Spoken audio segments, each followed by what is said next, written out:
Honorable Ben. Yeah, hello. Yeah, okay. All right. Sorry, I've been having technical hitches. All right. Good evening once again, everyone. We are so sorry for the delay. I think we all witnessed what was going on, but God being so good, Honorable is here with us. Honorable, because you missed the initial introduction that we made, I would like to call the National President of the Union of Ghana Students, China, to help introduce the dignitaries that are here, that are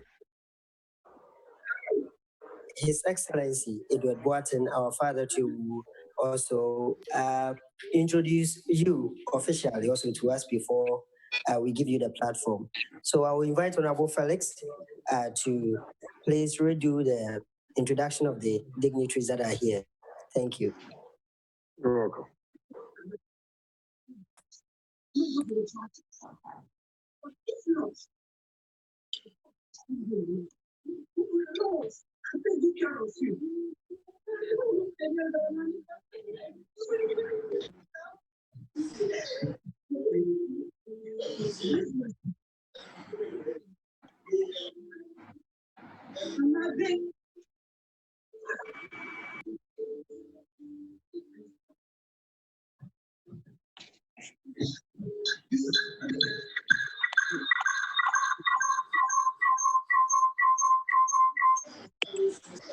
Yeah, hello. I was trying to talk, but it seems I was muted.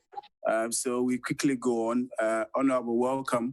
We have the Ghana community, the executives of the Ghana community. We have past national executives of NUX China, notable among them Honorable Benjamin Bafo.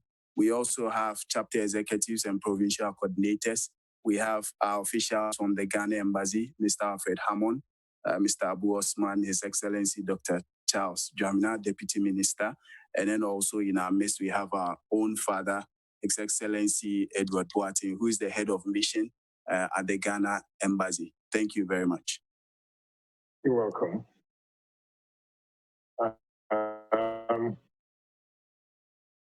I'm Okay, here Bravo. tonight. This is Ambassador. Yeah, it's 9 p.m. This is Edward. Yeah, So I can hear you, Your Excellency. First, we apologize for the late start, which has been due to technical challenges.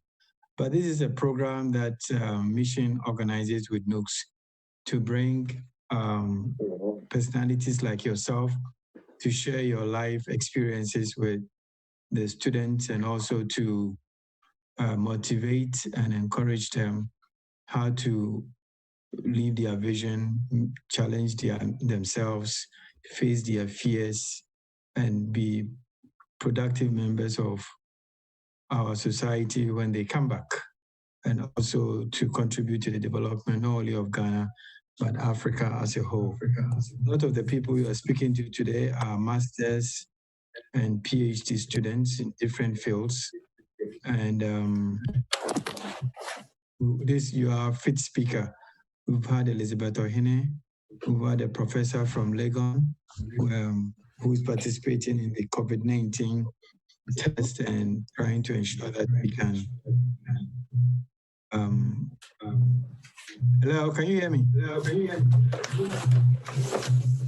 Hello? Yes, I can hear you. Oh, okay. You are a fit speaker. Last week, we had a deputy minister of education who talked to us about the reforms in the educational sector and also shared with us his own life experiences from as a child from Jachipram, so all the way to the US and back to Ghana. So there's been a lot of interest in your series, and that's why we've had these technical challenges. We have almost 500 people who have signed up. Normally we have between 40 and 100, and this is the highest number we've had. So we apologize. So we'll start off by you giving us who is the man Kennedy Agyapong, what makes you tick, what has made you who you are, and then after that people will ask questions. Thank you. So you can start off. You're welcome, Your Excellency. Thanks to everyone and good night over there. I know it's 9 p.m. I'll say that I'm Agyapong MP for Asen Central. I've been an MP for 20 years now. I first went to Parliament in 2001. Well, I know many of you are anxious to know who is Ken Agyapong. Ken Agyapong was born and bred at Asen, a village called Asen Dompim in Central Region. And my constituency is Asen Central, which you have Asen Fosu as the district capital.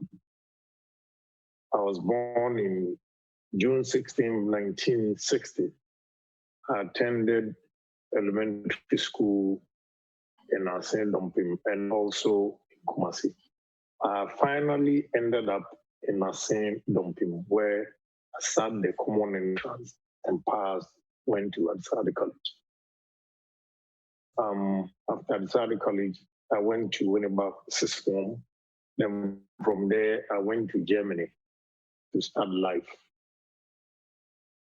From Germany, I continued to America. And life was not easy. You know, I didn't have papers, nothing, no resident permit. So we had to do odd jobs to survive. But before that, I want to start from Ghana here, how I started life, then went to Germany and America. When I was attending secondary school, every vacation, I would hawk on the street with some items from my mother's shop, which was on the table. Not a shop, a big shop, but she was selling on the table in front of somebody's shop. And I'll pick some of the items and go around Accra. Anywhere I decide to go, I'll be selling and shouting, yes, PK chocolate, Tatra, Nazet, yes, rock. Those days we had PK, the gum, we have a blade called Nazet, we have a blade called Tatra, we have rock, ointment, and all those things, and chocolate. I'll be selling on the street. So by the time I go back to school, I'll have some money on me. And you know, in Adsade College, we had a lot of students from affluent homes, and we were the underdogs because I first came from Asen Dompim. And the day I entered Adsade College with my trunk and chopbox, my whole hair, my face were brown. Why? Because from Asen Fosu to Cape Coast, today, because the road is 45 minutes. But that time it was on tarred road, and it took us about 3.5 hours from Asen Fosu to Cape Coast. So you can imagine the dust. Whilst we were there, we had quite an experience, especially those of us from the village. I mean, competing with kids from affluent homes, from the preparatory school, Morning Star, Radiant Way, and all those things, association.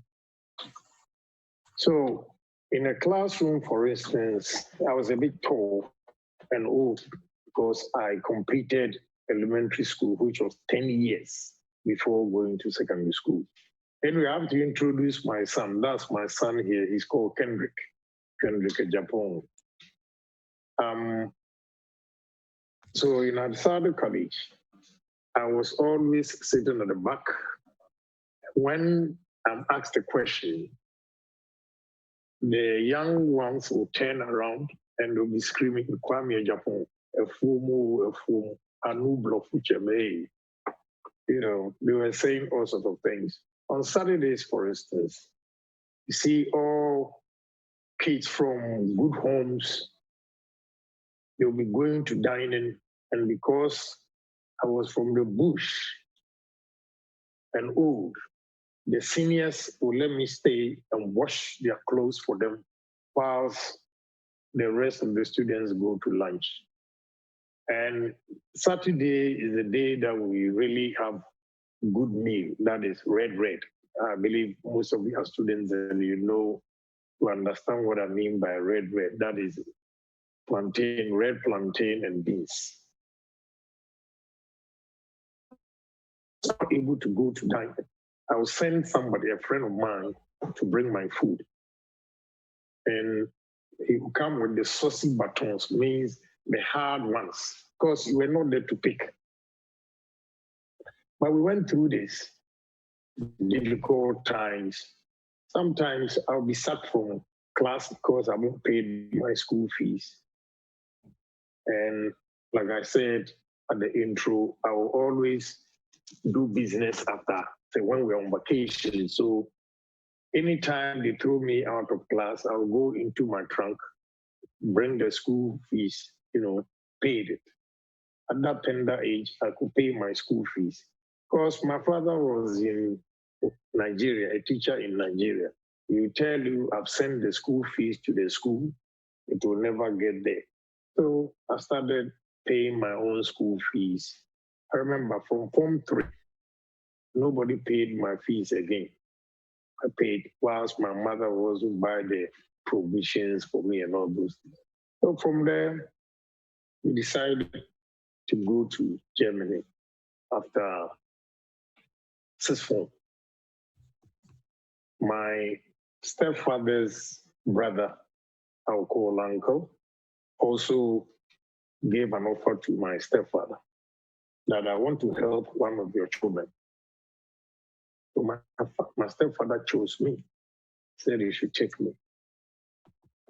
So I went to Germany, and it wasn't easy. I have to work hard. My first job, I was working at a grocery shop called Promat. And you do 2 hours every day, 1 month, your salary is 290. Then I got a job at a restaurant, Italian restaurant. I worked with Italians, but they did German dishes, then also Italian dishes. So I know how to cook Italian dishes very well. Through that, I might need to go to America to continue. And over there too, it wasn't easy because I think at that time I was around 24 years and I started. In fact, America was good for me because in Germany, I stayed home for about 8 months without job.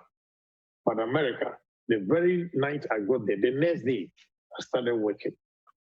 So I realized America was going to be good for me. I started working at the bakery. It's called Zaro Bakery. And my salary time was $120 a week. So we continued. And one day, I was going out of my apartment, my building, and I saw a senior of mine, Baba Moro.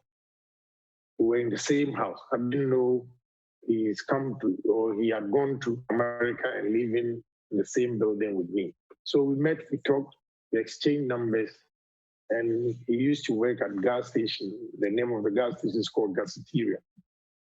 So he offered me shift. It was full employment. But eventually I became one of the staff. And I work at the gas station. I'll do Monday from 10 p.m. to 6 p.m. till Friday. That gives me my 40 hours. Then Saturday, because they've been in America for a while, they wanted to go for parties and all this. So I take all the 3 shifts. 3 shifts starts from 6 to 2, 2 to 10, and 10 to 6 in the next morning.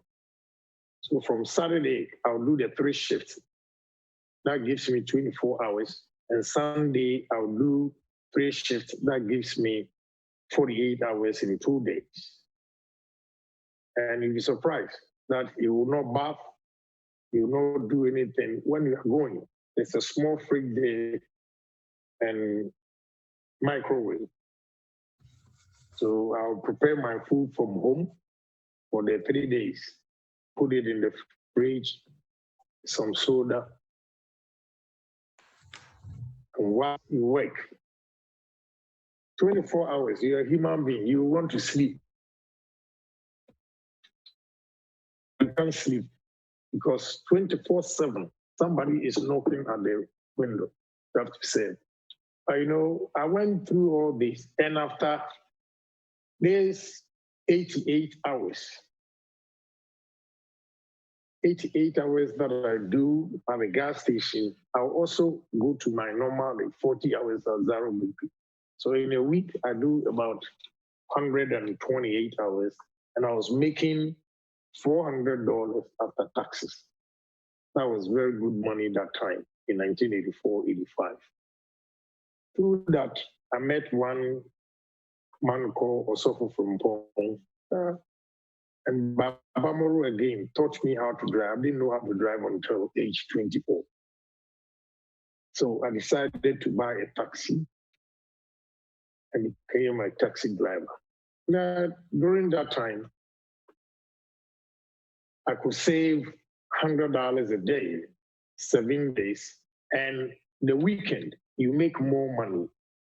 So you can make between 150 to 180.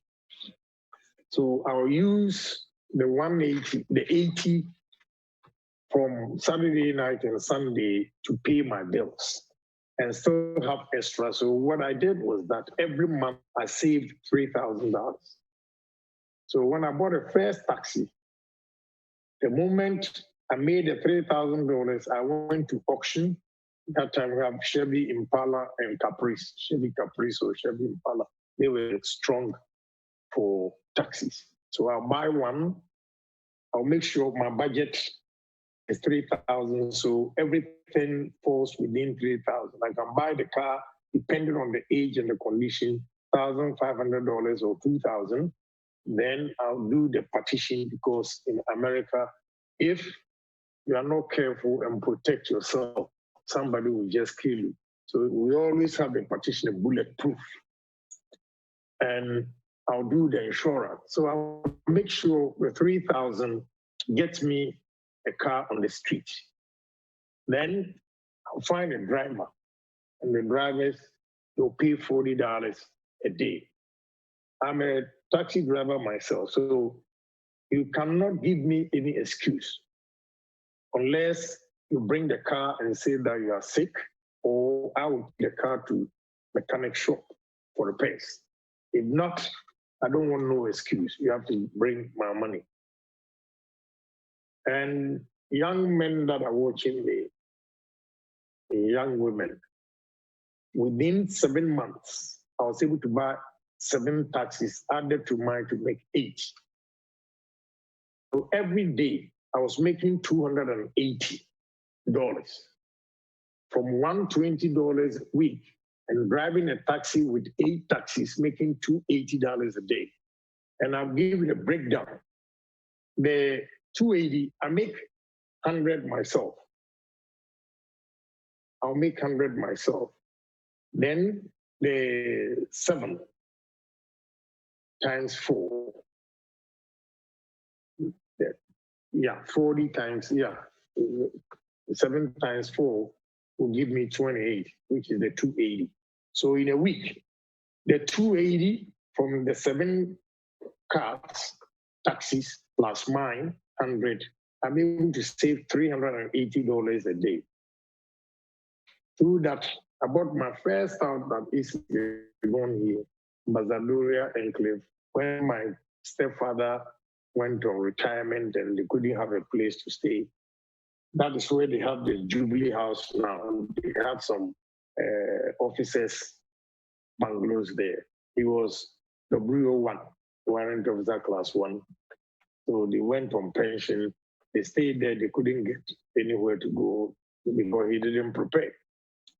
So I was in America when I heard that they thrown their things out of the room because another officer had come to replace him. Fortunately, Azuma Nelson and his, how do you call it, Mr. Asa is the producer. They were producing Azuma, promoting him, all these.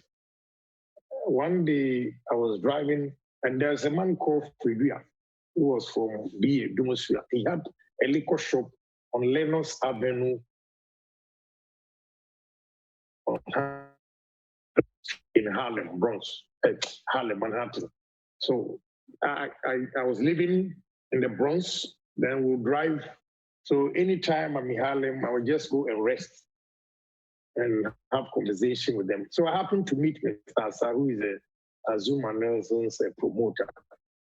I told him my story, and so we can find it. So my first, I had $24,000. So I gave $16,000 to Mr. Asa. He used to have a hotel at the Achimota called Paramount Hotel. He was the one who helped my parents to buy the first house, April 17th, 1988, at East Legon. But that is the time where you have the living room now, that street where they have the East Legon police station, you make a left. Before the police station, you make a left. And from the living room, you count 3 houses. That was the first house I bought in 1988, April 17th, for my parents.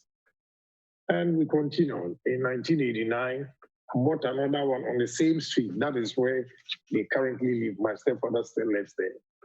Then my third one was Red Cook in 1990. And I happened to meet a very good man who was a lawyer from the CEDU. And he worked with me as his assistant. I wasn't a lawyer, but I stopped driving the taxi, and he was busy with Reagan's time. He introduced what is called amnesty program. So that was my gold mine. I worked with Lawyer CEDU, and we did a lot of applications. That time we did almost 2,500 applications. And our office was in the Bronx, 3 East 167th Street, between Jerome Avenue and Edward Grant. That's where today is an African market called Eddie's Place. So we went through this. I made money through this amnesty program, started buying property. Any money I get, I'll quickly come to Ghana and buy property, then go back. So by the end of the program, amnesty program, I had about 9 houses. 9 houses that time. So 1992, in fact, my boss, from the CEDU, was the one who introduced me to MPP party. And we used to go to Brooklyn, Flatbush, where we met at Nana Abuachi's house. If I know Ambassador is listening, so he knows the guy. Nana Poku is Nana Poku's father. Kenofu's cousin, Nana Poku. His father was called Nana Abuachi. That is where we started MPP USA. I was going with my boss, who grew up from the CEDU. He introduced me to Dr. Preku, J.H. Mensah, and Eduboy. So in 1992, we came to Ghana to help Eduboy. And I remember very well, in 1982, I had 2 S-Class Mercedes-Benz. One was 380 SC, and the other was 420 SCL. In 1992 election, my father didn't know how to drive. He had just started driving, and he was using one of my expensive cars like that, S-Class, the 420 SCL. And it was raining. He panicked and slipped. So he crashed the car. And you believe it, my people from my village were laughing at me because almost everybody was supporting Rawlings, ex-President Rawlings. So they didn't understand me coming from America telling them to vote for Eduboy. It was a challenge, but today we are not doing politics. I'm only telling you how I started it. So when I met the presidential candidate, Mr. Dubois, Dr. Dubois, Professor Dubois, he became a good friend of mine. At that tender age, he took me as a son with Dr. Preku, lawyer, Siedu, and the rest. Started working effectively for MPP. And that time, he felt, he was so sure, we were all sure that was the wind that was blowing, we were so sure that we were going to win. So one night, we went to his house, myself, Dr. Preku, and lawyer Siedu were there when he was arranging positions for people going to be in his cabinet or minister. But I didn't get my name there. And what the man did was that he just tapped me like this: young man, you're going to be a good businessman. Honestly, I was a successful man. So I felt because I had not gone to university that time, that is why he didn't add my name. I was expecting with the contribution, probably he was going to make me a deputy minister. Not knowing he saw something good in me that I got it wrong, the business. So when we lost the election, I stayed in Ghana for 8 months and I almost lost everything in New York. But I went back. There, I told myself I'll go to university. So in 1993, I went to Fordham University. Then Clinton also introduced US lottery. Because we had done Reagan's time, the amnesty program, it was the same. So I was the first person who introduced US lottery in Ghana here in 1995. So I was in the third year in 96, third year. September 30th, 1996, when we finished the US lottery in Ghana, I had $1,145,000 in my account at the age of 36 and had vowed and promised myself, I didn't know how I was going to make it. I said, at age 40, definitely I have to be a millionaire. But it happened earlier than that. All this time, I was still in school, Fordham University. So one day, my economic professor called me, myself, one Jamaican, and one Ghanaian again, and a Spanish boy, 4 of us. The school introduced us to some company. Atta, the Ghanaian guy, was very good in French. Even when we were in Fordham as undergrad, he was teaching French. So he was introduced to AT&T, and I was introduced to Solomon and Solomon. So Solomon and Solomon came to the school. We were mature students. I went to university at the age of 33. We were mature students. So when they came to poach us, the word is poach, they had an engagement with me, asking me how much I want and everything. They finally settled at $89,000 a year. So I came back home and told my wife that, so with all this, I'm going to get $89,000 plus Uncle Sam taking his share and have 1 million over in Ghana. No, I'm going. So I left. And that time, my main reason for leaving was that the 1996-97 US lottery, I had established office at Adabraka, Zaglo House. And guys, some of them working with me were using my company receipt to take as high as $5,000 from people without doing anything for them. And because it was my company receipt, I had to refund it because they didn't do anything for the people. And on campus, I'll always be using payphone to talk to them. So I just told my wife, if I'm going to make $89,000, when Uncle Sam takes his, I'll be clocking about 60 something. I'm afraid I have to go and protect what I've made. But my wife was disappointed because, you know, she is from a very good, educated family, RP Bafo. The uncle was the first vice chancellor of Tech. So all of them are educated. And let me tell you a funny story. We married out of love. She didn't consider my level of education because she graduated. But when I decided to go to university, she was so happy that one day I came to do the honors program in Ghana after the holidays to process it from June to September. So when I went back to America, her cousin, any of them who hears that, I'm, oh, congratulations. I said, congratulations for what? I didn't understand. So congratulations for what? Then one of the cousins called Nadeku. I said, oh, I hear you got 5 A's this semester.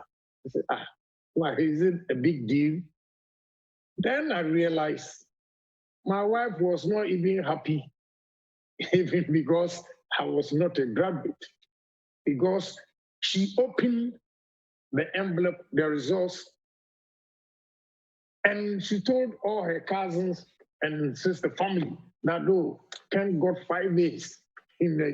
I realized, so all along she thought I'm not smart, because every day I'm talking about business.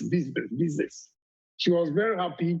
And therefore, when I said I had only 1 year to live, to complete, but I said, I cannot wait 1 year. If I wait 1 year, I either go to jail or lose everything. Because the guys were using my office receipts, issuing it out as if I have received the money and giving receipts. So they did that on my behalf and never processed anything for them. So I promised my wife that, look, I am going. This 1 year, I'll make a big difference. And I assure you, one day, I'll employ PhDs, masters, first degrees, for all of them to work for me. And those of you who are listening to me, I have done exactly that. PhDs, masters, first degrees, all of them working to me, but I'm a dropout. But in the meeting, I sometimes ask, I'm surprised they said they have, I'm not disgracing them, but I'm telling you how I feel. Sometimes I ask myself, are these guys really, they have masters or PhD? Wow. So, but here we are today that I've been able to manage the resources. And now I have over 1,500 and something people from all the different companies that I have working. From a village boy that was selling or hawking on the street, going to school, and now here we are today. It comes with hard work. You cannot just dream and sleep and think your dream will come true. Never. Now, let me give you tips, those of you listening to me. It is very good to have education, but to be successful, it is not the level of education that you have. It is how you, the individual, perceive life. So I'll tell you, those of you watching me, Ghana here, our culture does not encourage people to be on their own, be bold, and talk about their ambitions. They'll call you all sorts of names. Oh, we are true known. Oh, Ghanaian. They say, this is how they term ambitious people. But I would like to tell you what I'm doing, and that gives me a challenge. The mere fact that I've mentioned to you that Agyapong, I've said that I'm going to build this steel plant. I went home, some of my relatives were questioning, why do we even have to tell the world what I said, that challenges me. The mere fact that I've made mention of it, I have to fulfill it for people to see that the Agyapong did not come on TV to brag. If I've told you and I've been able to do it, I'm not a bragger. I've done it. So I challenge myself. I like telling people that this is what I'm going to do. and people hold me accountable. Yes, it might not come within a year or two, but you focus and work at it. That is exactly what I am doing and I've done over the years. Now, the tips to succeed in life, very simple, but difficult to abide by. So I will say that you strike hard when iron is hard. If you want to succeed in life, it is good to have education, no two ways about it. I'm here with my son because I want him to know and listen to what I'm saying so that he can also take something out of it. What education does for you is that it gives you security or insurance that, oh, I'm educated, I have my qualification, I can always look for a job. Perfect. But to be successful, you cannot always work for somebody and think you are going to be successful. Especially those of you in China, a lot of opportunity. Mingle with the Chinese people, introduce them to Ghanaian businesses. But what you can do first with this is honesty. A lot of you might get opportunities from Chinese, American, Indians, British, Germans, whatever. But because of your dishonesty, you lose the contacts and everything. So those of you watching me today, wherever you think I'm coming from and where I am going, I have not even, with my dreams, what I want to do, I have not even achieved 1/10 of what I want to do. But I believe I haven't failed. And what I want you to know is that if you want to succeed in life, first 4 things you have to do. You have to be hardworking. You have to be honest. You should have ability to save. And you should have ability to take risk. And the 5th one, you should smell money. Smell money. What do I mean by smell money? See, there's this phone and there is this cup here. Somebody can sit and say that if I put the phone on top of this cup, it might turn out to be different thing that can give me money. Somebody might also say that the phone will be here, the cup will be here, and he thinks it's normal, he will not do anything about it. Such people are not going to succeed. People can see, some people can see that, look, if I'm able to get this Chinese guy who is doing this nose mask to Ghana or produce and sell, I can make an extra income. Yes. That is how you smell money. Meaning you always, whatever you see, you want to turn it into money. It's very, very key. So hardworking, honesty, ability to save, ability to take risk, and you should smell money at all times.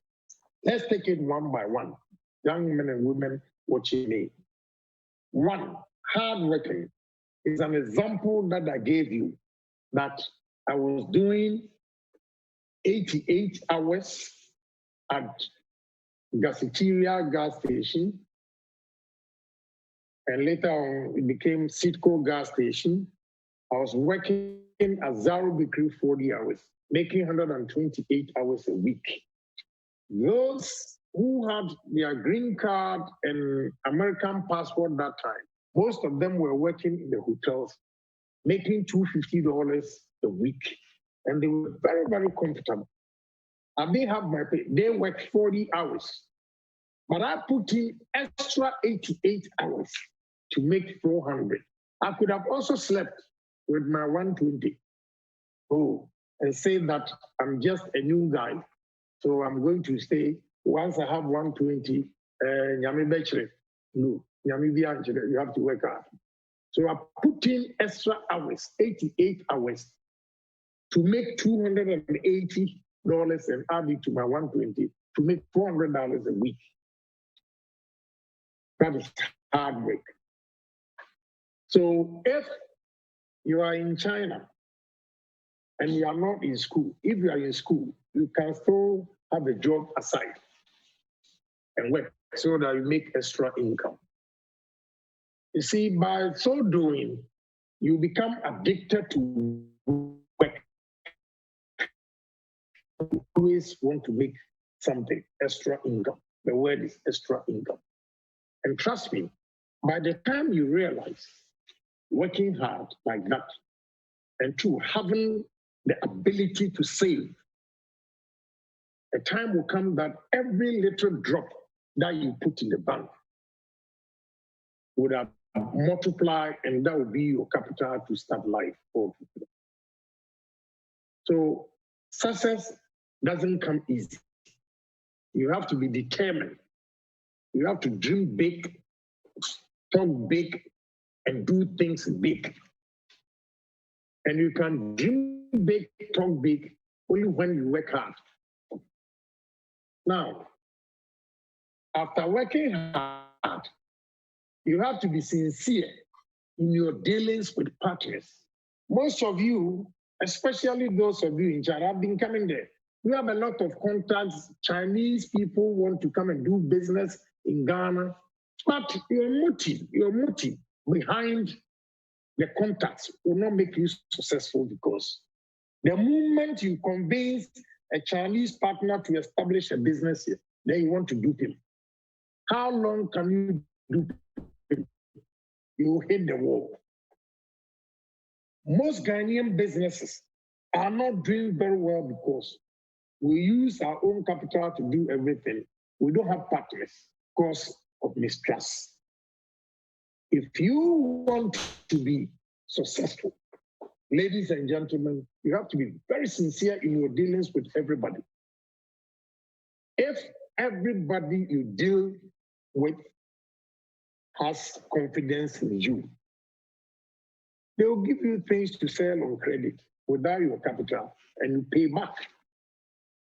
But if you lure them to invest their money and now you dupe them, how long? The same evil ways you use to take the person's money, the same way that you are also going to be duped by other people. So honesty is key to success. If you are trustworthy in your dealings, sincere with people, young men and women, trust me, you can make it in life. And don't feel shy that we are born a black or we are Ghanaian. Today, we sit here, other foreigners come to deal with that. Sometimes I deliberately waste their time, because if I look at the job I did in Germany, in America, and today these same white people are coming to me, I'll let them sit in my common room and I'll delay their time about 30 minutes. They will come in suits, or they think they're going to talk to a big guy. I just walk in with a t-shirt and jeans. Sometimes not pictures that we've seen or something. They will not even believe that this is the man that has a name that we are going to be. And when I sit there or enter and they all get up, then I'm joking, I say, now me too, white people get up for me. I was washing plates in Germany. Today, they've also come to Ghana. It's a dream come true, hard work. If you are honest in your dealings and you become successful, you also get these white people to come and work. Before I came here, there was an Indian who came to me, wanted to do business, and pleading with me, oh, honorable, I'll be able to do it, I'll do. I have a lot of contacts. I was telling him that, look, I have a lot of contacts, I can do it. Whoever thought that white people will also come to us to look for favors for business? It is all because Now they have confidence that this guy is a trustworthy man that when you work with, he's not going to dupe you. He's not going to take your property from you. He will not swindle you and everything. So those of you watching me, honesty is key. Now, another key important is savings. We are all schooling in China, America, elsewhere.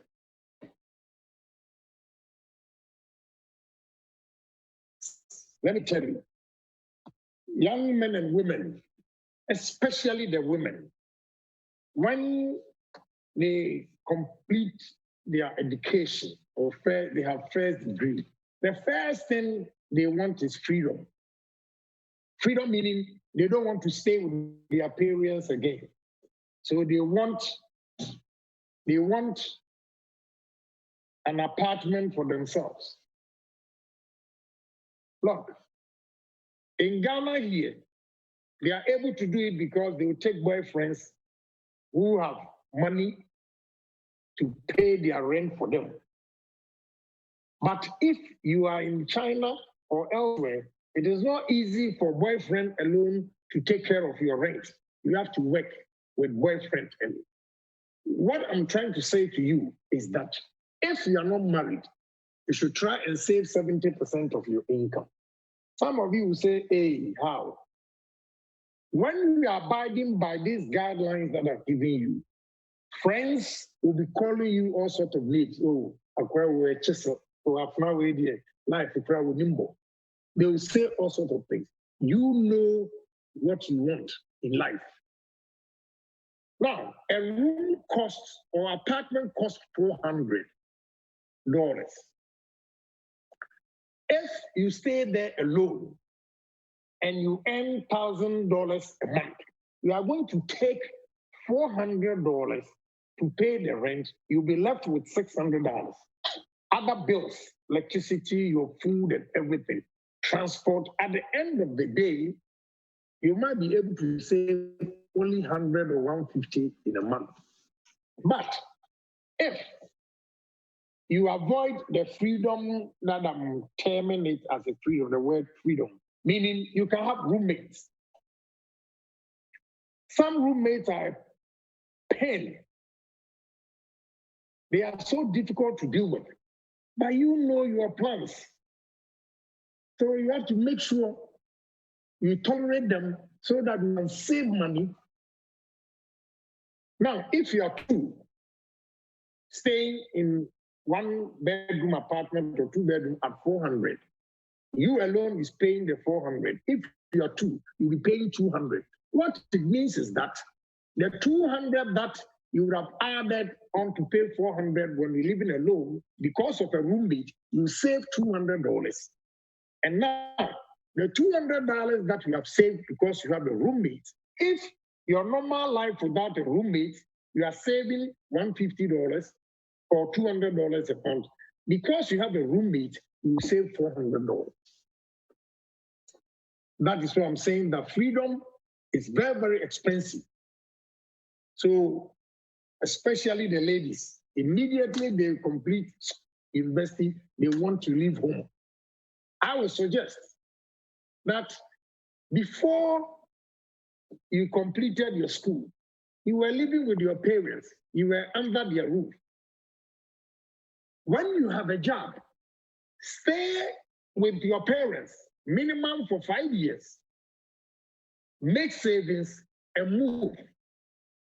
But as soon as you get a job and you want to go, everything or every money you get will go into bills and you will not be able to save. Again, some people will say that, oh, $1,000 is not enough, so I'm not going to save. You are a fool. You have forgotten the rainy day. A typical example is how now America, you have about 30 million people on unemployment. It means that they were living hand to mouth. They didn't have savings. So savings is very, very important. And the savings is going to become your capital. And the capital you invest. That is how you start your business. I share mine with you. In America, we have 4 guys. Today, I'll tell you, we have 4 guys. Myself, Jonathan, Ushuasari, and Alaji. Said Quatin is called Alaji. We were living in 1-bedroom apartment on 178th Street between Crotona and Prospect in the Bronx. This 1-bedroom apartment, the owner of the apartment had a water bed in his bedroom. So he did not allow any of us to live or sleep in that bedroom. What it means is that 4 guys, we were all staying in the living room. Nobody entered the bedroom. Let me tell you a funny story, pure experience. I'm sorry my son is here, but he's also learning. That's why I brought him here. You know, a guy called Thomas, that time he had limousines working for him. But this guy, Friday night, he would go to disco, get some pretty Spanish woman, bring her to the house, and 4 of us in that living room, you will hear a woman and a man that have hide making love. You can imagine.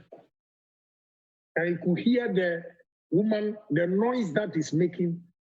And all you hear is the 4 guys.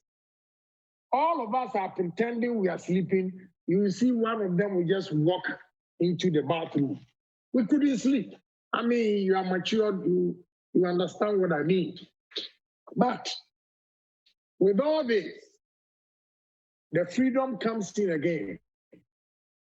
3 friends staying with me. In fact, the Alaji, his wife came from Germany. So they had to move automatically. Yes, they left. So I was left with John and Unsuasari. John had to leave and go and stay with Black American woman. Unsuasari also left to go and rent a place with a Kou girl. Now, why freedom is expensive is that we are paying $432, 1-bedroom apartment that we don't even sleep in the bedroom. But because I was working at the bakery at the same time gas station, I was paying for $200, and the 3 guys will share the $232. Now, they all moved because they wanted women to be their partners or whatever. They moved. When they moved, they thought the Ghanaian women were going to share their rent for them, with them. None of them did it. So if you were staying with me or we're staying together and we are paying $80, now you move to go and rent an apartment that you are paying $400 or $500. At that time, we've all become taxi drivers, so 500 was it. So what they said to me, they couldn't tell me to my face, was that Kwame dear, on my own to me hard and or two and sounds and full way no dear chief. So when I heard that, I sent a message to Uchasa and said, the day I'll move from here, I'll be going to my house. I'm not going to rent. And I did exactly that. When I left 178th Street, I had bought my house at the Bronx, Sandview area, 624 Commonwealth Avenue. 624 Commonwealth Avenue. In 1988, I moved to my house. You see what savings did for me. Those who wanted the freedom, they left, and they couldn't. With the exception of Alaji, who is still with his wife. There are 2 guys, what the hell they went through. So, young men and women listening to me or watching, savings is very, very important, and freedom is expensive. You have to tolerate the nonsense of your roommate just because you want to save and get capital to fulfill your dreams. It is important. And after savings, you need to invest. But you should invest wisely. Let me tell you the mistakes some. You come to Ghana as a friend of Kennedy Agyapong. Oh, Ken has succeeded. He's doing this, he's doing that. I'm also going to go into that business. Let me tell you, it is not always the truth. You don't know how some people make money. Women, your friend can be making money because she has a boyfriend who has rented the shop for her. She's doing everything, but she will never tell you. She will tell you that, oh, my business is this, and you also rush into it. You lose. You should study the market and see that, look, if I put this 1 and 2 together, sell, I can make it. It is always not what you wish to do that will give you money. Some of you dream, oh, I'm going to do this. What your dream is might not be a good dream for you in terms of the market. So you have to be careful the kind of investment you go in. You just don't keep up with the Joneses and say that Agyapong has a TV station, I'm going to set up a TV station. Nothing. Sometimes you might also have a gift. That one, you have to pursue it. But in the course of that, if it's not giving you any money, you have to shift and do something else that will give you money. It is very difficult to pinpoint one thing that you want to do that will bring you money, unless you test the market. So those of you in China, Europe, UK, America, that you have contacts, if you want to do business in Ghana, you should first come to Ghana about 3 times, like you are going on holidays, only to survey what is on the market in this country or elsewhere, wherever you want to do. You just don't go into it because Agyapong is doing that business and you can do it. No. Sometimes, some businesses too, is just a flashing. You might put on your suit and go there. Today, you are not seeing me, but I'm wearing shorts. It doesn't change Agyapong. So long as it's going to bring me money, I'll do it. Another thing I forgot. Some of you, especially those of you with masters and PhDs, look, you always want to find a job, a good paying job. There's nothing wrong with that. But if you are not getting it, whatever you get, you have to do it to survive. You have to do it to survive until the opportunity unveils itself and you use your education on your experience. It might also mean that even what you have learned in school is not what is going to give you money. So don't say that I don't have a job, but I have masters or PhD, and therefore I'm not going to work until I get a job that fits my qualification.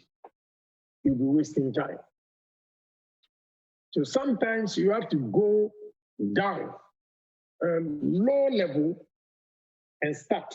But because of your level of education, your thinking in business, that's the advantage you have, will be completely different. You can do the assessment and see. Because some of our women, market women, they'll come to you and say,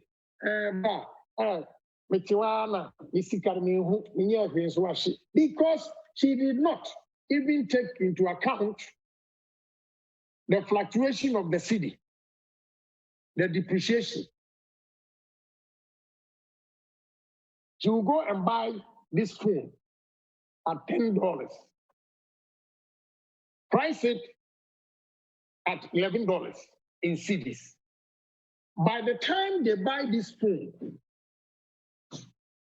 the value of $10 that she bought it with her $11, when she changes the money, she will have to use $12 to get $10. It means she has lost $2, but she did not even take into account the depreciation. So by the time she realizes she's lost everything, that is where education comes in. You can analyze the situation and see.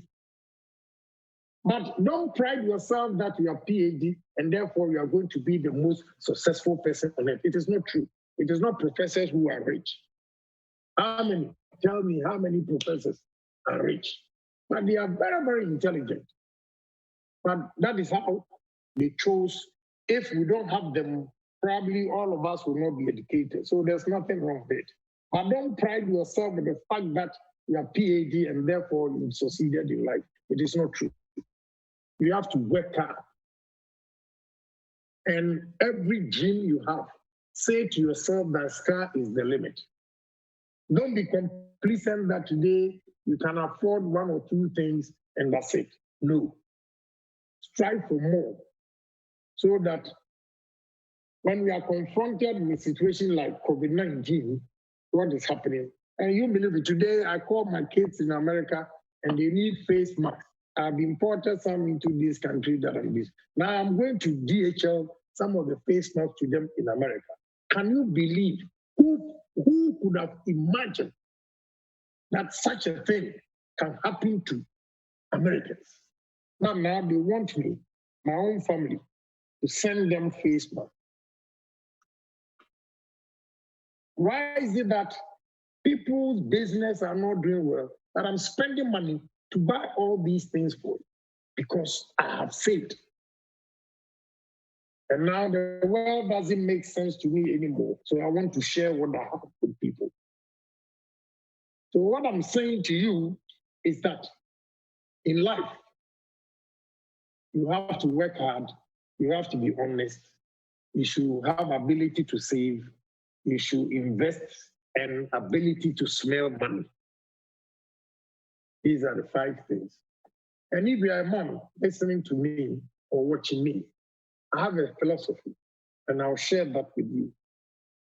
My principle is that even when I'm making love to my wife and I get a phone call that my money is ready, I'll stop the sex, go and take my money and come back. And after that, I'll give her good sex. A lot of women, and they'll be talking, I'll leave, take the money first and come back and put smiles in her face. So you guys, make sure after God, hard work and money, I need to take you very far. But if you always want to enjoy life and you don't save, a day will come that there was one principal secretary at Champonstown who went on pension, and he came back to where he was staying in Cantonment. He was with his son, as I'm with my son, and he was showing the son, hey, this is where we used to live. Hey, why can't you eat today too when we are on pension? Because you did not prepare and plan your exit. And sometimes people who do not plan and save, when they go on pension, educated people, you will see them and you think they've not even been to classroom before. So savings is key. The women, they like keeping up the Joneses. Oh, Grace has got a Chanel bag. I'm also going to get Dior. Meanwhile, maybe what Grace is doing to get the Chanel bag, you can't do it. But you want to keep up the Joneses. Please save your money. A day will come that when you have established your business and you are doing so well, you don't even feel it when you are buying Chanel bag or Dior bag. Same to the men. Save your money. A day will come that when you take your children or your wife to shopping and you are spending, you will not believe that you were the same person when you were in China or Europe or America, because you have planned your future very well. So if you want to know more about Agyapong, all I will say is hard work, honesty, savings, risk, and investment. And the last one, you should smell money. You don't sit there and think manna will come from heaven. It is not true. You always have to be on the move and try and make something for yourself. Supplement your income. So those of you who are now completing school, if you have a family, I said single, you can save 70% of your income. When you are couple, you can save 50%. When there are kids, you should try and couple and save 40% of your income. If you are not able to do that, you are doing something wrong. You have to manage your resources well. If you are not, as couple, able to save 40% of your income, you are doing something wrong. We should all listen and listen clearly. If you are single and you are not able to save 70%, well, it might be high if you do 65. But share responsibility with others.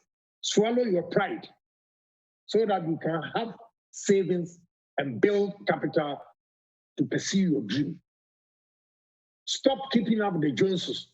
Now, Grace has bought it, I'm going to buy it. Ken has bought it, I'm also going to buy it. You can have that drive without envy, without jealousy. But I'll say that Ken has bought this. I'm also going to work hard to get it. Life is a race, but not a race as to who finishes first. A race because it doesn't matter how long it takes there, but at the end, you can say that I have succeeded and I'm living comfortably. So if you want to know more about Agyapong, I was born and bred in that poor village, Asendompe. But here we are today, that we are all proud to hear me speak to you. Everybody, I know it's late in China, but you are still paying attention to few tips, how I struggled in life. I never had it easy at all. And when you fall, there is rise and fall in business. Life, 3 days ago, they brought a man to me to advise him. A man who had built a hotel in Nkoko, 22 rooms. He has his own house. And he has another house for 3. This man owes the bank 673,000. And listen to what he said. The pressure a great bank is giving to him, he wants to end his life. He came there with one MP and the man's daughter. And I gave it to him well. And listen to what he did. That was a mistake. He didn't manage the resources well. He borrowed money from bank, put it into his business. That brings him money. When he started building the hotel, he had an overdraft. He used the overdraft to go and build the hotel. So now his shop has collapsed. He can't pay. So there's no business. The hotel with this COVID-19, nobody is in a hotel. So the bank is after him. And just 673,000, he wants to kill himself. I told him, you're a fool.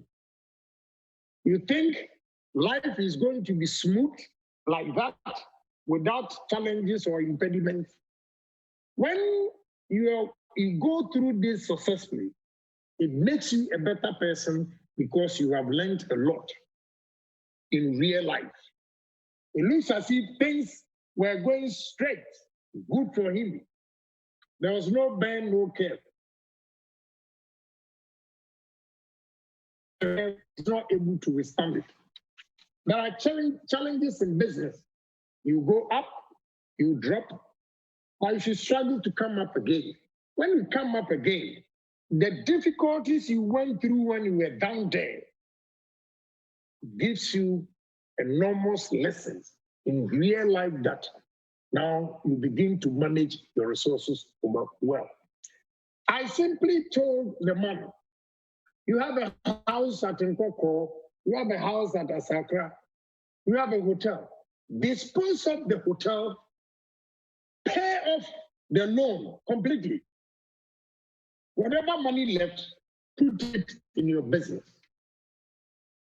But if you want to look at the hotel, your house, your days, and the store or your shop that is giving you daily bread now has collapsed, then I'm afraid your judgment was wrong. So I told him, go and dispose of the hotel. It is the hotel that you can sell and pay off the loan and still get some to do your business. Sometimes it's very difficult. You have your will, you love it. So I sacked him and said, you know what? Instead of killing yourself, wake up in the morning, just walk into the hotel, stand about 50 feet away and look at it and say, Ish, am I the one who built this hotel? What is wrong with me? That I want to kill myself. You haven't failed. So say to yourself, with this hotel, go to your house at Asakra, come to your house at Nkoko, sit there and ask yourself if you have failed in life that you want to take your life. How? I was psyching him. I said, go there, go and sit in that hotel every day. Get fresh air. And a day will come that when you put for sale, you will get somebody to sell. We've all gone through that. I had 5 good properties when I lost my investment. But today, I've got more than 20 times that properties that are lost. So, ladies and gentlemen who are watching me, I'm sharing this with you for you to know that life is not going to be smooth. There will be challenges.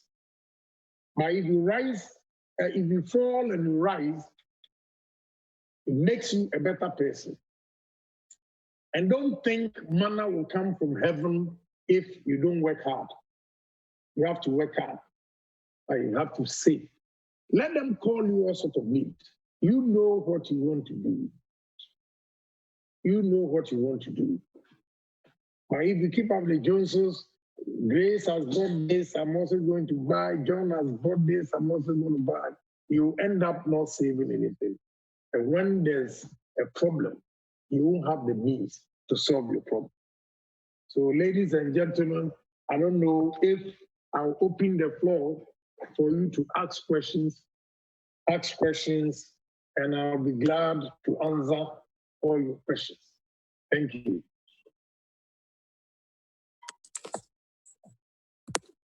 Thank you very much, Honorable. I think, Honorable Collins, if you can unmute everyone so that we give an ovation. A very big clap to us.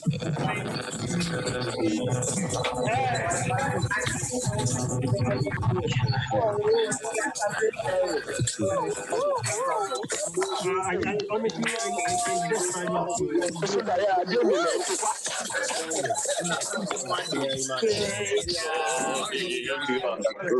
bless you.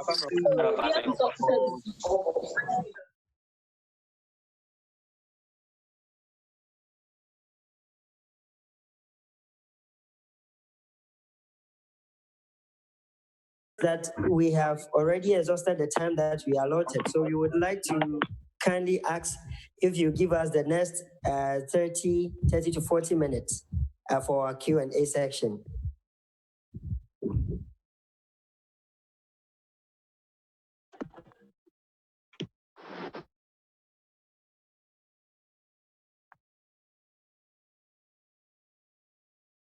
Hello, Honorable. Hello.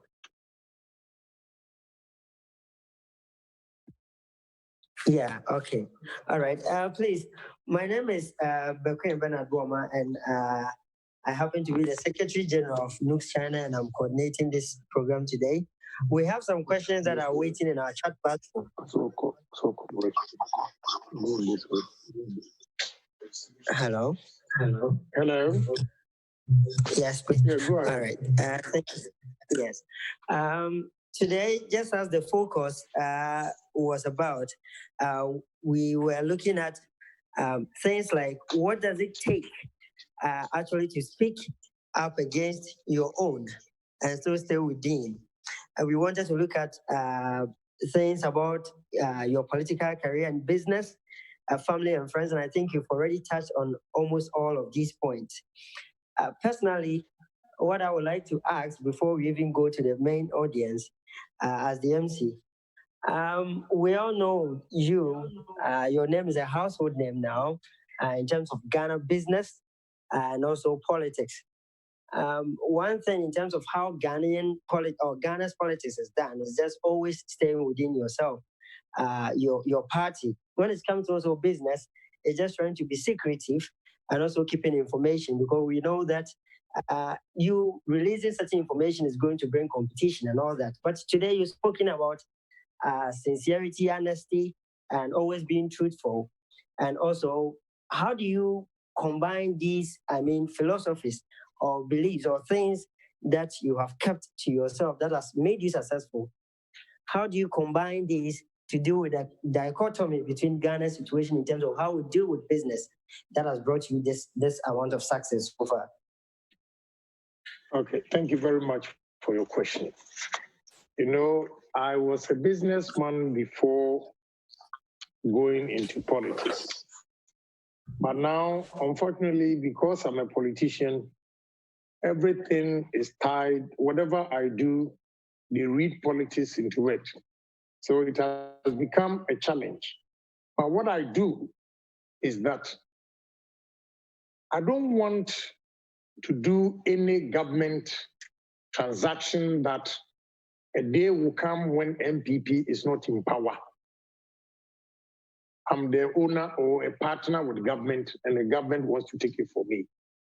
What I do is that I always establish a business where general public, irrespective of your political affiliation, if my product is good, you buy from me. That is how I've been able to survive. I make sure my business will not thrive on politics alone. What I do is, of course, we are in power now, I can also get contracts. If I do the work, whatever profit I make, I put it in a business that every Ghanaian will patronize, not a political party people. That is how I've been able to survive, and none of my business has collapsed. I know it's very difficult. There are certain things, sometimes I want to operate the business myself, but because I'm a politician, when MPP is not in power, and I go there, they will not even look at me. Let me give you one example. I've rented all my co-stores to companies because if I want to go into the coastal business and sell the fish myself, you need a permit. You need a permit. And the permit, under MPP, I will get the permit. Under MDC, Agyapong and his ugly face and his loud mouth, he will never be given the permit even to import the fish. So what I do is that I rent the cold stores. And because I use quality equipment like ammonia, it's better than the free zone. So with ammonia, a lot of people who want good cold stores to store their fish will come to me, irrespective of their party affiliation. I've had NDC women renting my cold store that end coming there and we're talking. It is because of the quality of equipment that I have in my cold store. So that is how I operate. I don't want to tailor my business towards political connections. Because MPP will come today, they'll go tomorrow, NDC will come today, and they will collapse my business. Collapsing your business is that whatever contract you were getting under MPP, if MPP is not there, you won't get it. So if you rely solely on political contacts, a day will come that you'll not be able to survive. So I always make sure that whatever I do, my business that I establish, I make sure I deal with the general public. Every Ghanaian can buy the thing from me. That is how I've been able to survive. I hope I've answered your question.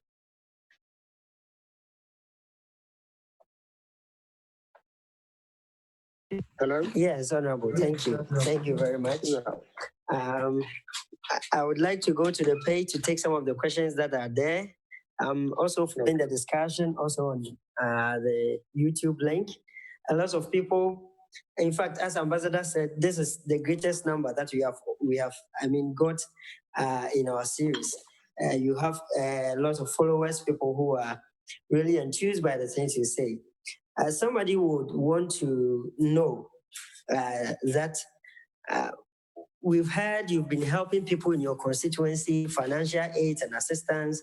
And just as you've spoken to us to empower us to be independent or to be independent financially, what are some of the things you are doing in your constituency or to the Ghanaian youth in general, apart from giving motivational speech and speaking to them like this? What are some of the pragmatic things you are doing with the Ghanaian youth to empower them to be self-independent? Thank you. Thank you for your question. First, when you come to my constituency, I personally believe in the human resource development. So I've embarked on education. That is the only way you will get reasonable people to think alike. When I first became a member of parliament in 2001, I realized my people were not interested in education. So I had to inculcate that idea into them, that education, education, education. And for 20 years now, I think I've succeeded educating a lot of people. In my submission, I also said that it is not only education that can make you rich or successful. It is how you, the individuals, think.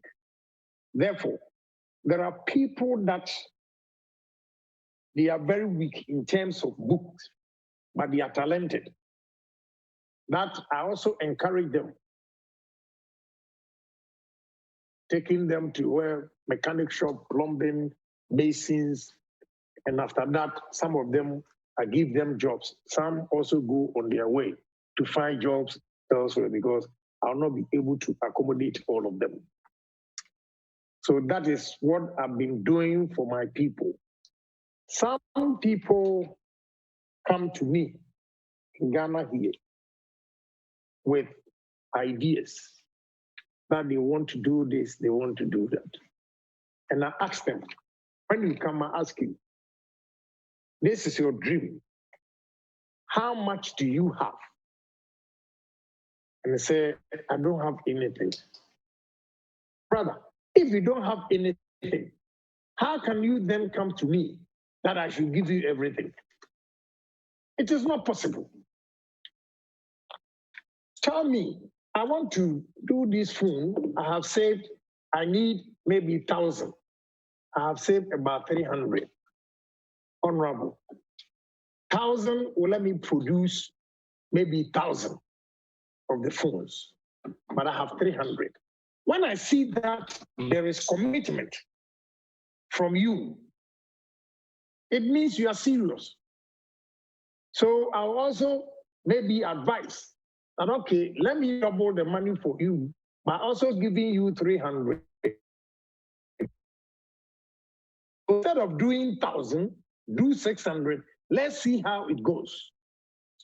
But a lot of Ghanaians come to me and I want money to go and trade. I want money to do this. I won't give it to you. Some people come and they say that, oh, I was trading in these used clothes and my mother died. I used the money. Okay. If I give you money again, your father will die and you use that money. The moment you tell me I was doing business and my mother died and I had to go and bury her, so your capital you are doing business with, you spent it on food. And your capital. Your father, tell me your father has died. Let me give you one.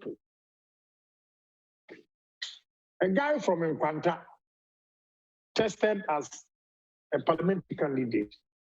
He didn't win.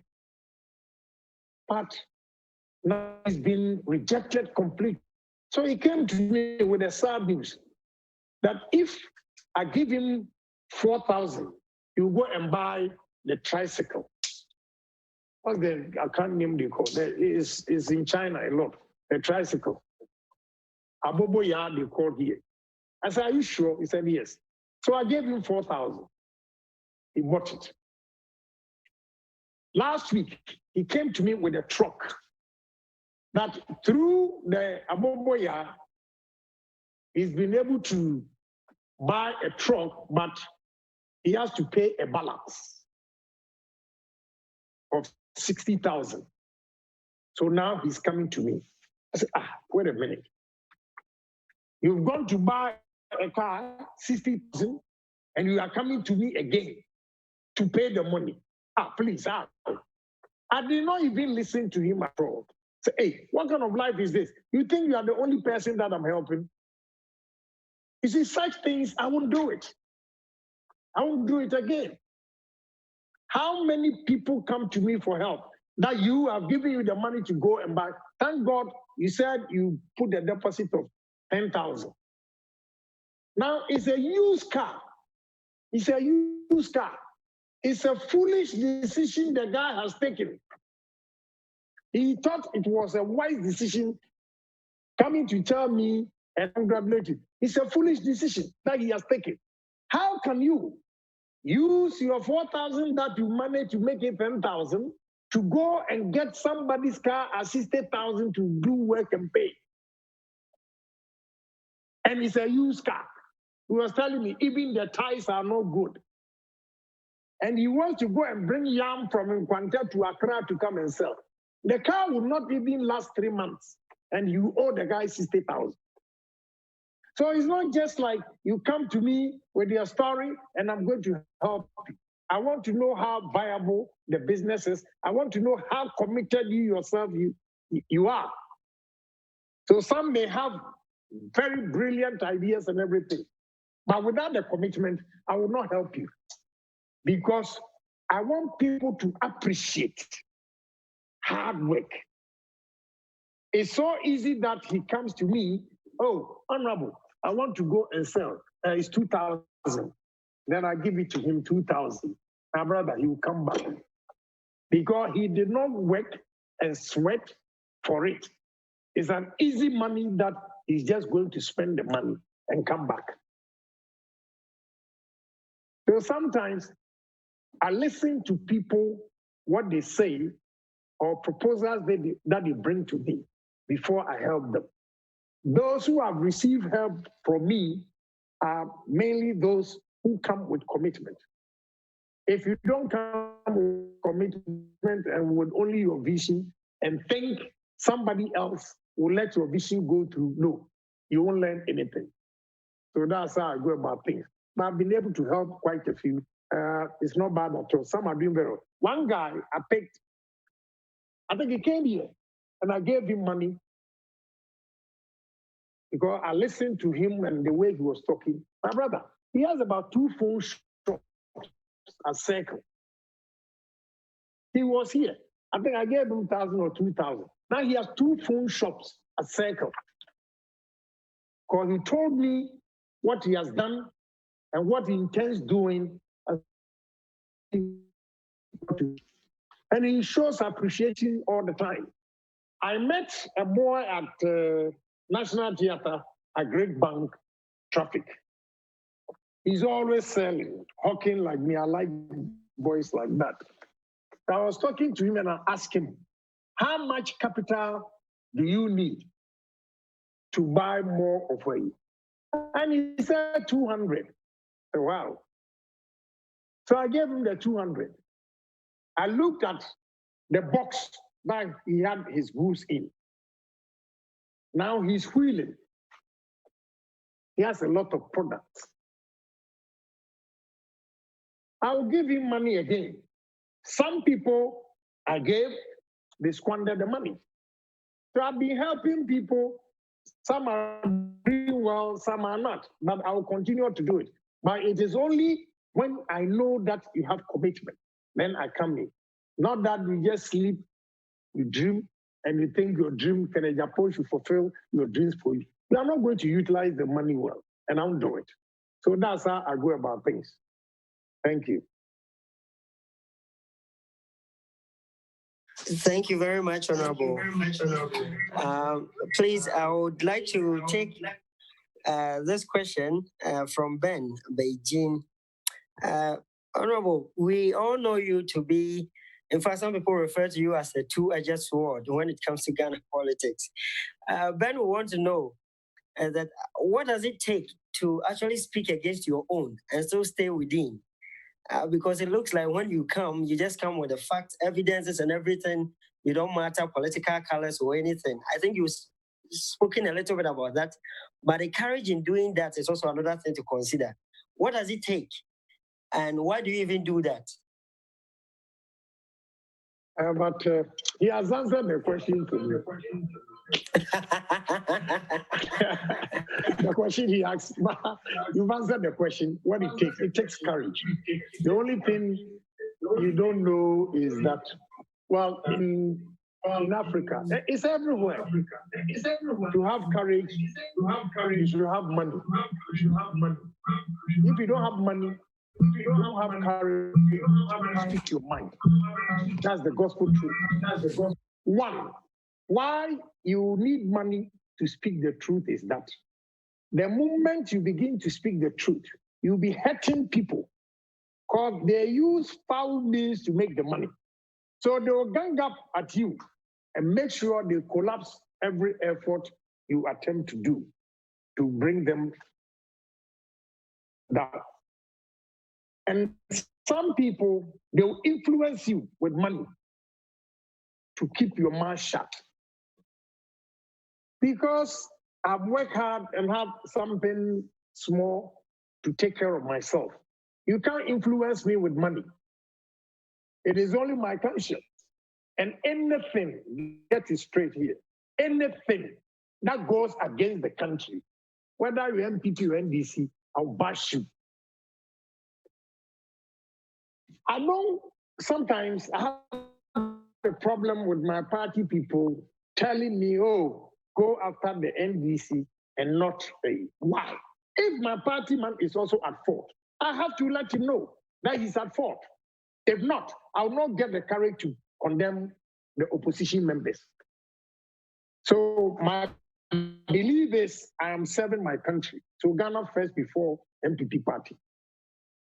But honestly speaking, you should always have something solid behind you in terms of finance. If you don't have money, you can't speak your mind. You can't speak the truth. If you have money and you don't cherish money, what I mean by not cherish money is that some people, because they always tell me, why are you always doing this? You have money, God has blessed you. Why would you even subject yourself for people to insult you, do this and that? Don't value the money. I don't want to be seen as an Agyapong who is always taking care of people. I want people also to take care of me. Example is, we go to restaurant. If I've been able to help all friends to establish their business, only can Agyapong show every day that at the restaurant I'm going to pay. Others will also pay because now they can afford. So it is important that you should always work hard and have money so that people cannot influence you. If you don't have money and you cherish, or if you have money and you cherish the money, you will be corrupt because they will always bring money to keep your mouth shut. But I don't. I take care of my business, all right, but I don't let it go through me as if I'm in heaven and I'm above everybody. No. Anybody can be Agyapong with hard work.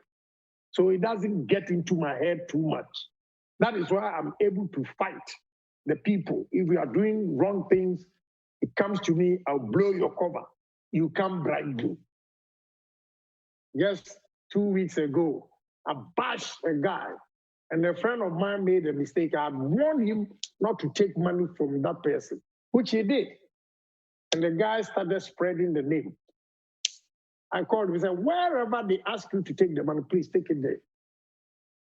Within 30 minutes, he brought the money and I called the people to come and take their money. Then the guy who gave the money called somebody that he wants to meet him. I say, Abba, since or before we have not even met, you are living and I'm living. You want to see me and give me money? What would that money do to me? So that the only thing the money will do to me is that it will keep my mouth shut. I won't do it. I told the cousin, I'm sorry, if he's doing his business, he has to do his own business. But me, I don't want to be part of it. They've called me several times. I said, no way, I won't meet you. I don't want anything from you. You can't do anything for me anyway, because I'm content with what I have.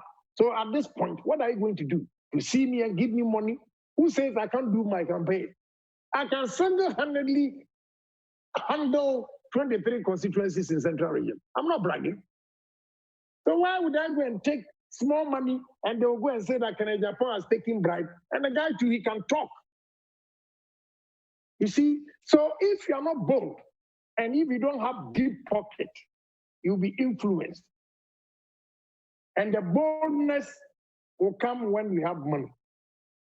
And now the good thing is everybody knows that as for Agyapong, if you go and bribe him, you go and sit on air and blow your cover.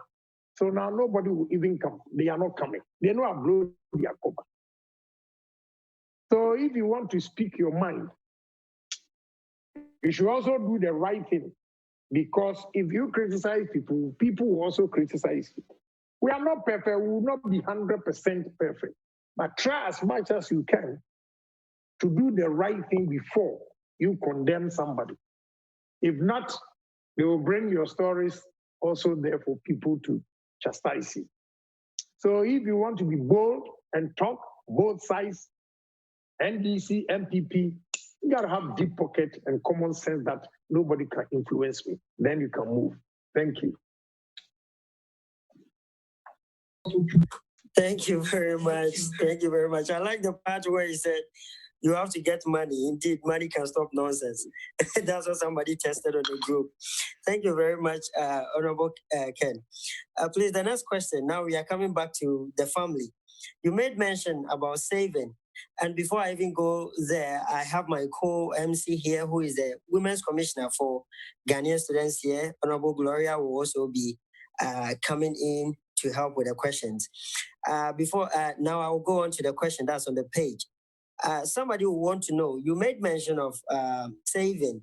When you had began, or when you began, how did you deal with your family? Because we know Ghana has a high dependency ratio, and these end up killing young entrepreneurs and even young people who want to be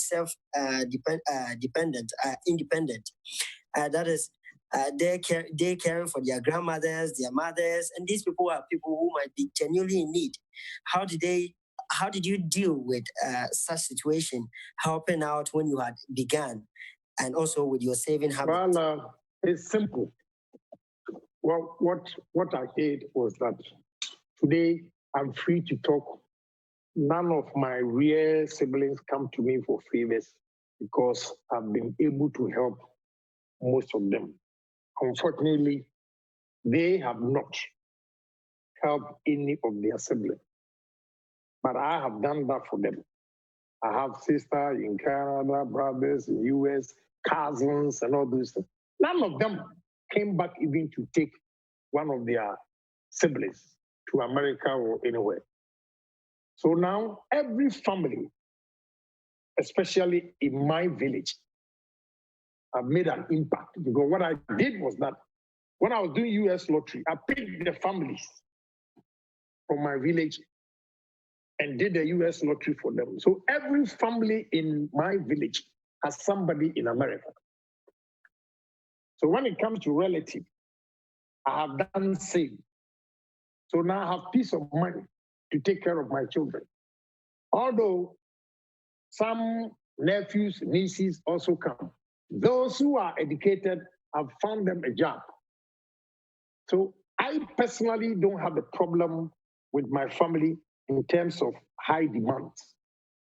Unfortunately, it is the whole Ghana now that is demanding some. Sometimes I can't even pick my phone. Every phone call that comes is begging. So initially, I helped my brothers and sisters, cousins, extended it to people in my village when the opportunity came with US lottery, and they went. So there's not much pressure on me. That is why I'm able to extend favors to others. And they are all on their own doing something for themselves. So we don't have that much problem. That's why I'm able to save and do other things. But let me tell you some opportunity. It comes but once. There's so many people for me to help. So if I give you opportunity, you mess up, you're out. I move to the next person. Because you cannot continuously be giving opportunity to a foolish relative. Sometimes you have to leave them also to struggle, and they will come back to their senses. When they see their siblings doing well, they'll come back to their senses and say, "Ish, me ya catchy. So let me change my lifestyle." But if every time they come, wafa, then you provide. You are not teaching them sense. So one strike, you are out. I move to another person. That is what I've been doing. And well, they are, in their own small way, they are able to take care of their family. That's the most important thing. So that's how I've gone about things in terms of helping relatives. Thank you. Yeah, all right. Thank you, Honorable. You've answered my question, but what I wanted to really ask is, this time it looks like when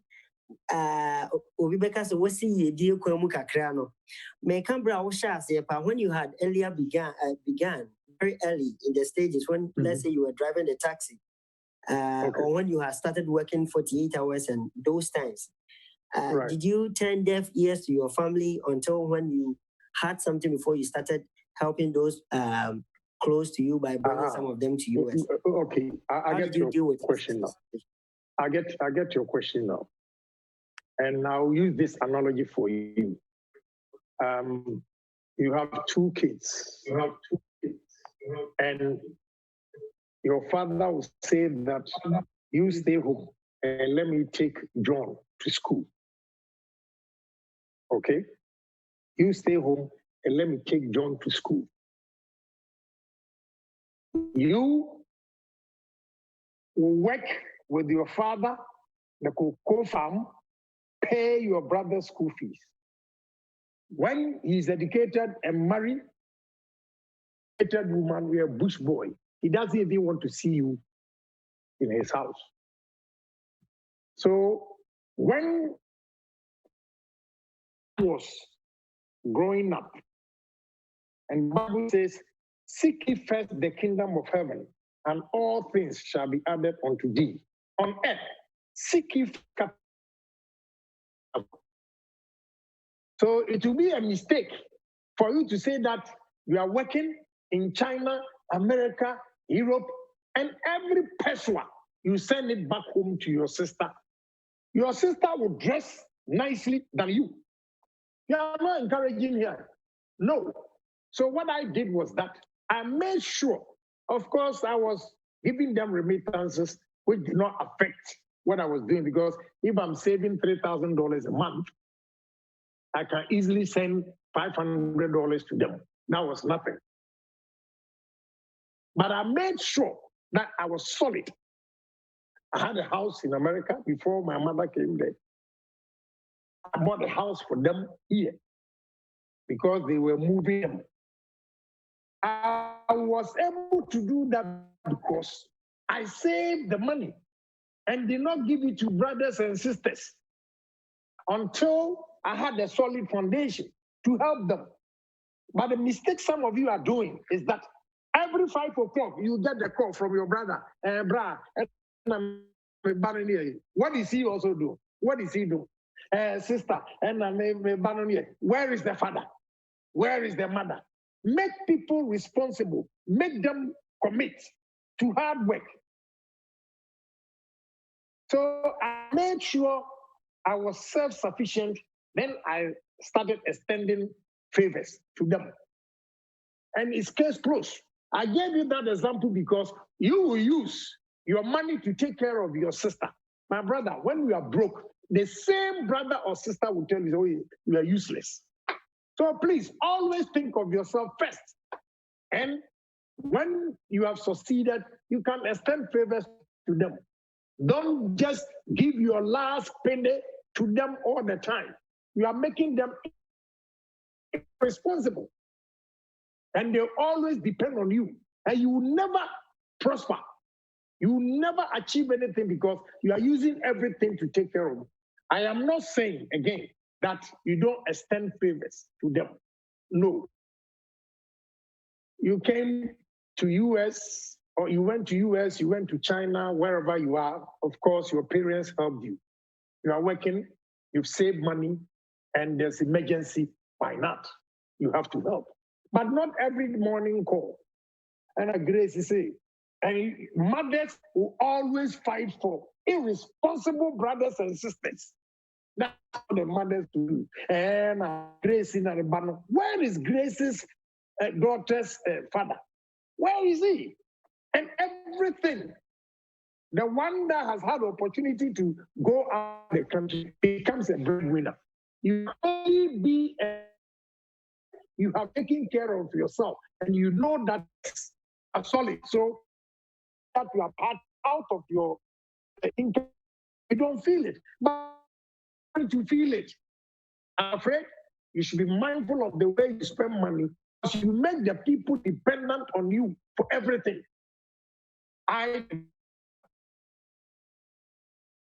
Home, when I made the money and I was coming up, I heard that they thrown out of the house. Please go and buy them a place. If I had given the money to them every month, I would save the money to go and buy for them.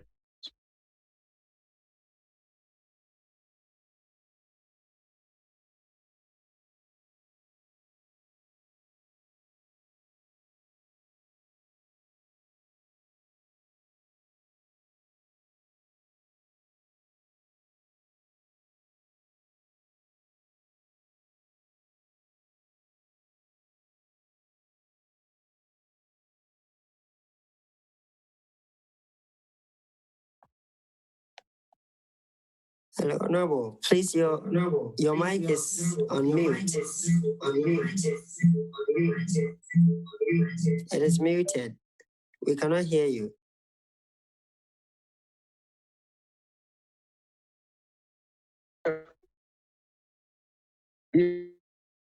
Hello? Yeah, you hear me? Your Honorable Ken. You hear me? Yes, you hear me? Hello, Honorable Ken.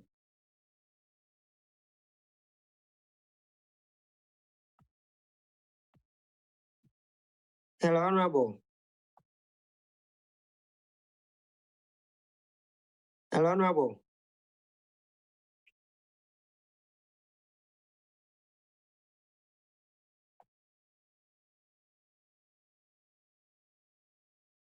Hello.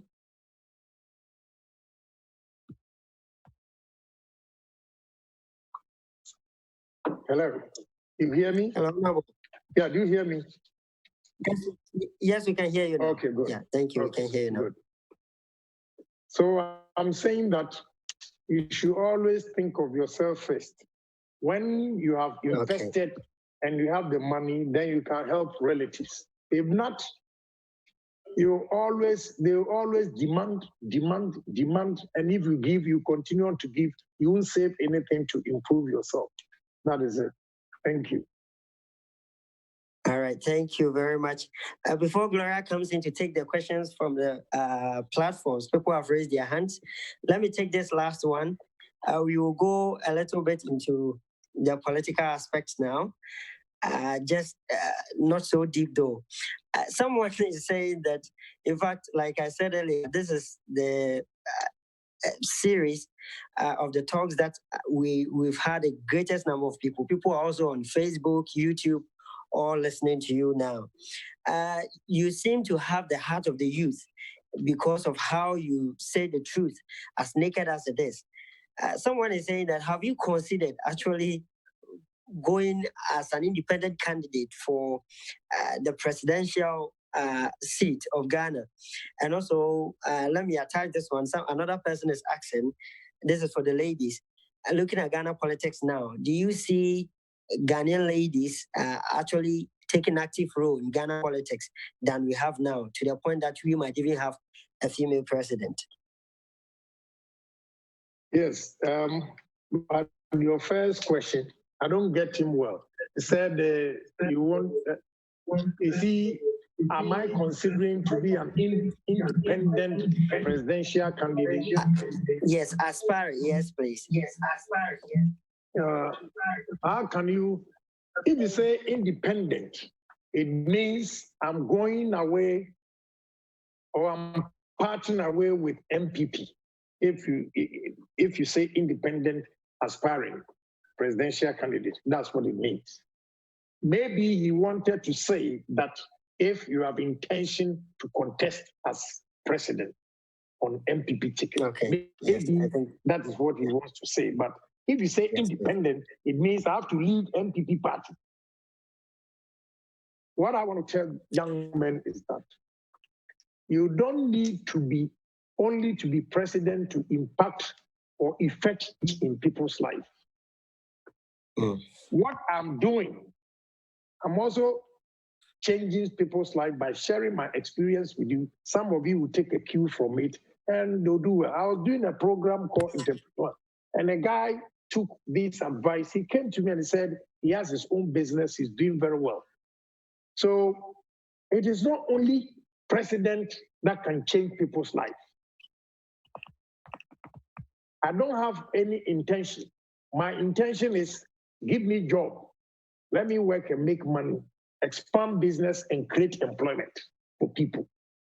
The joy I have in it when I come, I visit my company and I see people working that can take care of their family through me, then I become satisfied. So it is not only president that can change or effect change in people's life. So what I am doing, I'm doing my bit as a Ghanaian to help effect change in people's lives. Some will emulate me and say that through Agyapong, I'm able to do this. It is more blessing. So I don't have any intention. Of course, I'm a politician. Every politician aspires to the climax, but it is not my goal that at all costs, Agyapong has to be president.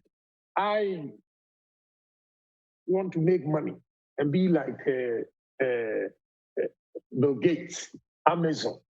Yeah, that is my dream. So it is not only being president that you can change people's lives. So I'm not too keen about that.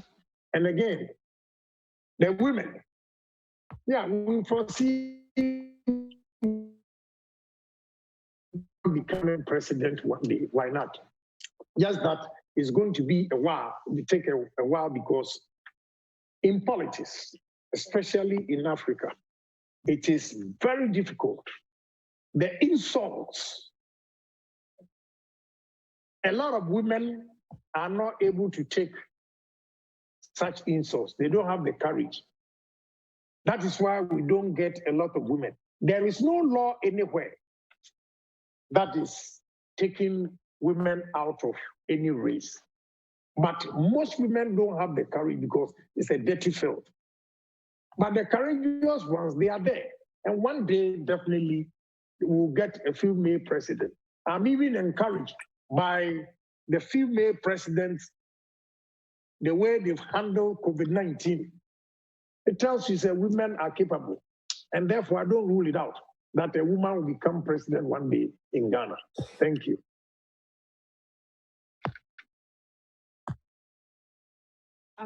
Thank you very much, Honorable. Yeah, Gloria, please, you're next. So for our next question, Honorable, Ghana has been placed on EU's blacklist for money laundering. How can this stop, since it can affect business and international relations? EU? Yes, please. EU for money laundering. Well, I'm not even aware of that we are on that list. What it means is that people take money outside this country and go and invest outside. I have a problem with that. I have a problem with that because as a black man, whatever I do, America, Europe, if it's not in Ghana, I have no respect. I have learned a lesson from Dangote. In fact, I have a couple of investments in America because I live there.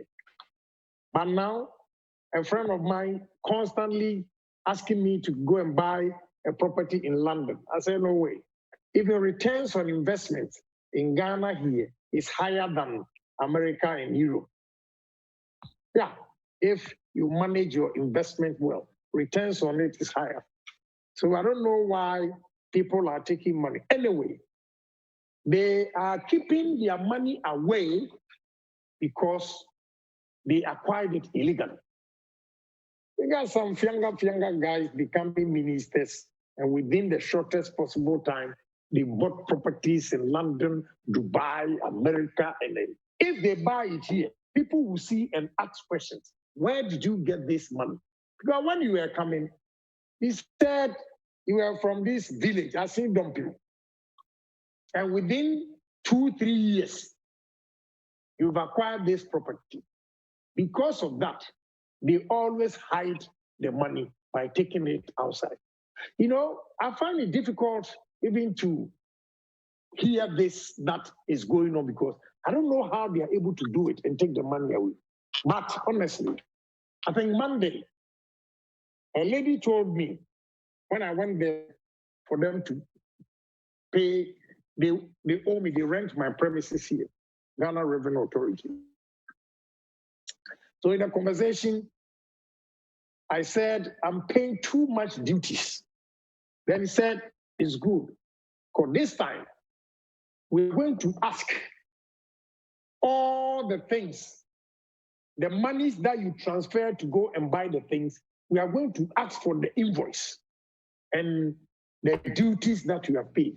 So I asked why. I said, oh, Honorable, some people, they go with invoice to the bank that they are going to import this into the country. The money goes and it never comes back. The goods don't come. So it was only this Monday that the woman told me that this is what they're going to do. So I think it's one of the ways that they do to transfer the money. But honestly, this is the first time I'm hearing that we've also been blacklisted in Europe. What can we do? Government should negotiate with these governments all the monies that they've taken to.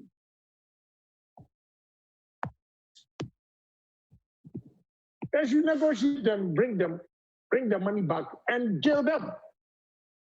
Yeah, we have to jail them. If not, every politician, every businessman will transfer or take the money away. And we are always begging for Chinese, Americans, Europeans to help our economy. The kind of monies we take outside the country to go and save in Europe, elsewhere, can do a lot of investment in this country. So what I learned from Dangote is that he says he doesn't have any property anywhere in the world except Nigeria. When he goes, he lives in a hotel. So I keep telling my friend in London that as for your London, your things are so expensive for nothing. Your rooms are so small and you quote millions of pounds. How? I won't buy it. I will stay in the most expensive hotel for 5 days and come back. I've learned that from Dangote. So if they are going to check Ghanaians abroad, I have only $42,000 in my account, the whole world in America. 42,000, that's it. So if they blacklist whatever, my name will not be there. I want to build this economy by creating more jobs and employing people. In fact, I was in Tema inspecting a property. I didn't know that the program was going to be live on TV. I thought we were going to speak on phone. So I had to rush and come back. Saturday, people are enjoying going to wherever, but I have my shows ready to go to site, new developments or new projects that are coming up. So I'll check. Honestly, I'm not aware. This is the first time I'm hearing this. So I'll check and maybe later I can give a better response. Thank you.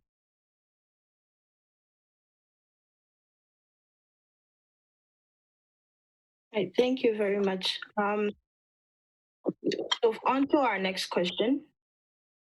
Looking at the interest rates on loans from Ghana banks, would you advise young people to go for loans to establish a business?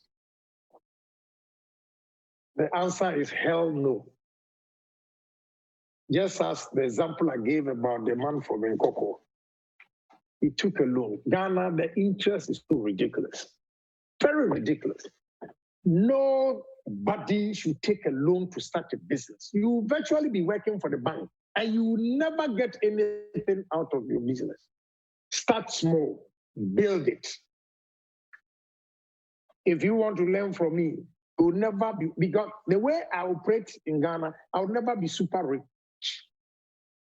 Because I will die and I can brag to you that I don't owe any bank in this country. Everything is net. Because I feel so insulted going to bank for a loan of 26%. Are you out of your mind? Me, Agyapong, 26%. I mean, many BHA want to bank for you to loan me to go and take a loan of 26%. And it becomes compounded if you are not able to pay. So at the end of it, if you default, you'll be going to about 30-something%. So how can a beginner go for a loan to go and start a business? It is not a good idea. You can do boja, work for somebody, save the money, start buying small from China, come and sell the hair, whatever, you go back and don't go for loan now. Forever and never. If you want to succeed in Ghana, no loan. Because you see people with big buildings and they owe the bank. And in Japan, I don't owe any bank in this country. I can talk rubbish to them And I always call the shots with the banks. You play any foolishness, come on, I take my money out of the place. If, I give you one example. We are in May, right? Okay. Somewhere in November, I was transferring money to a Chinese company for the products to come in. Before I left on Wednesday, they agreed at 5.65 or so, 5.6. 1 week in Dubai, after the meeting, I came back. I was at the airport and now we have transferred the money at 5.85, Zenith Bank. Say, are you out of your mind? When you have agreed with me for 5.65, within a week, you are charging me 5.85. Hell no, reverse the money. Reverse it immediately. I don't want it. You think you are smarter than me? You agreed with me, assigned before I travel. You did not transfer the money, and now you are gaining 20 pesos on each dollar. Are you out of your mind? Get the hell out of here and send my money back. I took my money, and now I don't have money with me. I have only $41,000 with Zenith Bank. I just closed the account. I don't give them money again. How can you cheat me like that? 1 week. It was even 6 days or so in Dubai. And they failed to transfer the money. And now he was charging me 5.85. So are you crazy? Now, let me tell you, I was able to take my money from there because I don't owe them. Can you imagine if I was owing them? Would I have a position to even argue with the price that they wanted to give me? No. But because I don't owe them, I said, please, I don't want the transaction. I took my money. They took 5,000 for it. I said, fine, 5,000 cities is nothing. I took it. A lot of people, they don't even check all these things. That is how they lose their money. So young men and women, if you want to do business, start small. Don't go for loan. It's a wrong approach. Non-starter at all to go for a loan in this country. And forever and ever, if you can grow your business without a loan, please do it. Because the interest rate is ridiculous. That is why we are not able to compete effectively on the global market. Because the locals are taking high interest rate to manufacture their product. It becomes expensive. And other countries, they have low interest as low as 2%, 3%, and we are taking 26. How? How can you compete with India? How can you compete with China? How can you compete with Europe? You can't. That is why Ghana, a lot of industries are not doing well. So please, do not go for a loan to start a business. Case closed. Thank you.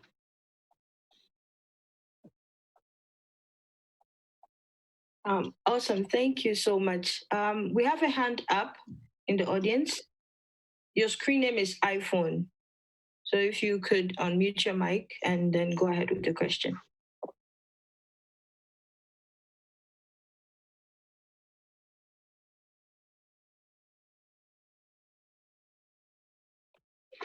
Hello?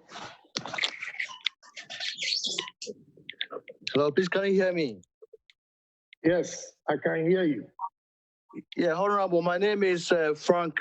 I am doing my PhD in Chendu. In Ghana, I work at the Office of the Senior Minister, and I'm very happy to hear your voice tonight.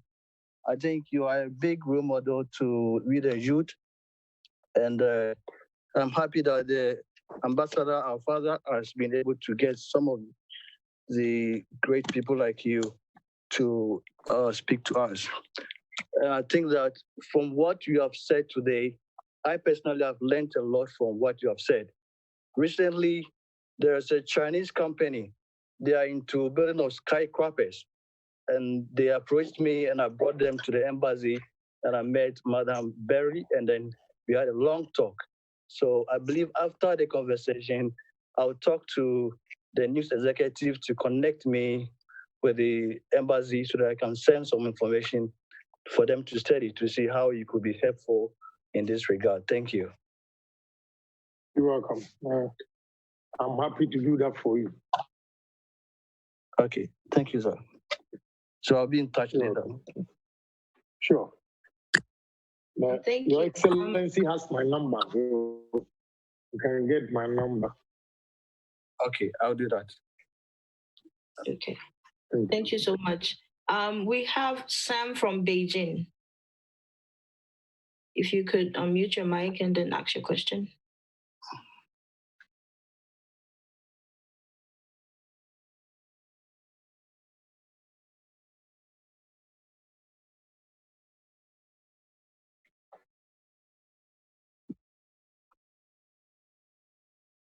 Okay, thank you very much. Please, can you hear me? Yes, I can. I hear you. Honorable, thank you very much for this evening. I'll go straight to my questions. Growing up to become an entrepreneur, how did you withstand competition in the market that made you to be successful? And the next question that I wanted to ask, when you ask some of us who are here, are you going back home? The challenges, what are some of the things, the opportunities that when I go, I can make use of? I know you're a businessman and you have an eye of opportunities. Can you give us some recommendations as to some opportunities that young people can invest in Ghana right now? Thank you. Thank you very much. If you listened to my submission earlier on, I said honesty. I beat the competition in Ghana here because of honesty. I'll give you one typical example. I have a Chinese partner. She deals in rural electrification, street lights, cables, plumbing equipment, and everything. This woman still supplies Opera Square, most of them. I've been going around with her, chasing her money, about $200,000, $100,000, and they don't want to pay. One time, somebody owes her $250,000, and he came to the woman to give her 10,000 cedis. I owe the woman $11 million. It's called Willa Wichan. $11 million. I've paid $9 million. Every payment, well, this is how much I received. I'm going to pay this amount to you. So between me and the guy at Opera Square that owes the woman $250,000 that brought 10,000 cedis, and Agyapong owing $11 million and paying $9 million, which one do you think the woman would do business with? Obviously, she's going to deal with me. As I speak, she's in the country, waiting for me to organize the $2 million. Of course, there's no plane going, so she's here. So what I tell you to beat the competition is simple: honesty in your dailies, then to hard work. Some shops, you might have the same shop with a brother or a friend or a competitor. He will close at 6. You will close at 9. The 3 hours, his customers that were coming to him or her, and the shop is closed, will come to the shop that is open. Yesterday, a guy invited me to his birthday, but because of COVID-19, we were distancing ourselves. They gave me olives, and the olives were so nice. I wanted to buy some. Then the attendant came back to tell me that the shop, they've closed. The owner got up. Said, hey, money ready, you say you are closed? He got up to go and bring me the olives, 140 Ghana cedis. It doesn't matter, but You see the difference between the owner and the attendant. It's the same thing if you are doing business with a friend. You can put in more hours with honesty. You make more money and beat your competitors. As simple as that. The challenges in business or businesses that are available here, it is very difficult to pinpoint what is available for you to do. But you have opportunities, just as the gentleman, the first caller, the immediate one, just said he has some investors that have approached him. If you bring it, the people, and I see that they are also sincere, why not? We can do business with them. You can also look for contacts over there. But before you bring these people down, 2-3 times, explore the market and convince yourself that these products, if I get it from China and bring it here, I'm going to make money out of it. I cannot pinpoint exactly what you have to do, but I sit here, I'll tell you, building materials.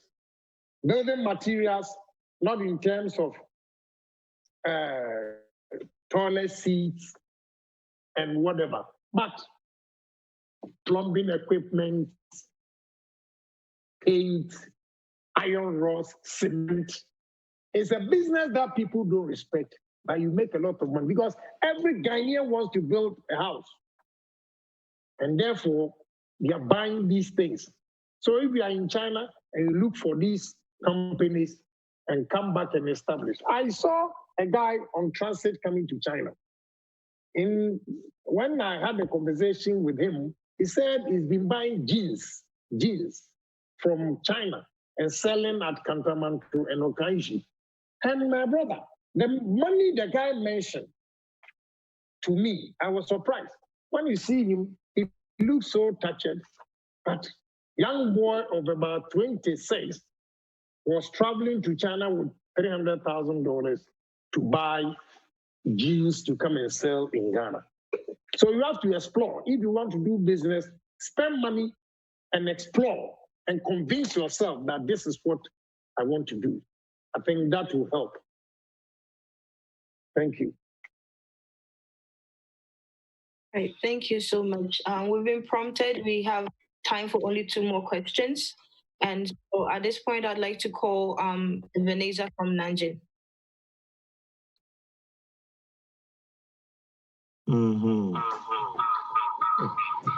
Thank you very much, Honorable. My question is that I see you've really done well for all our societies and our country and everything. And at this point, what I realize is that for successful people like you at a particular point, or if I may be permitted to say, at such a retirement age, per my calculation, you are 60. Just like Microsoft, by the time they are retiring, they try to find something, or a retirement job, if I may say, like Microsoft now is trying to veer into vaccine. What would you want to do as your retirement satisfactory job at this point, if I may ask? Or if you understand. Thank you. I don't have time when I'm going to retire.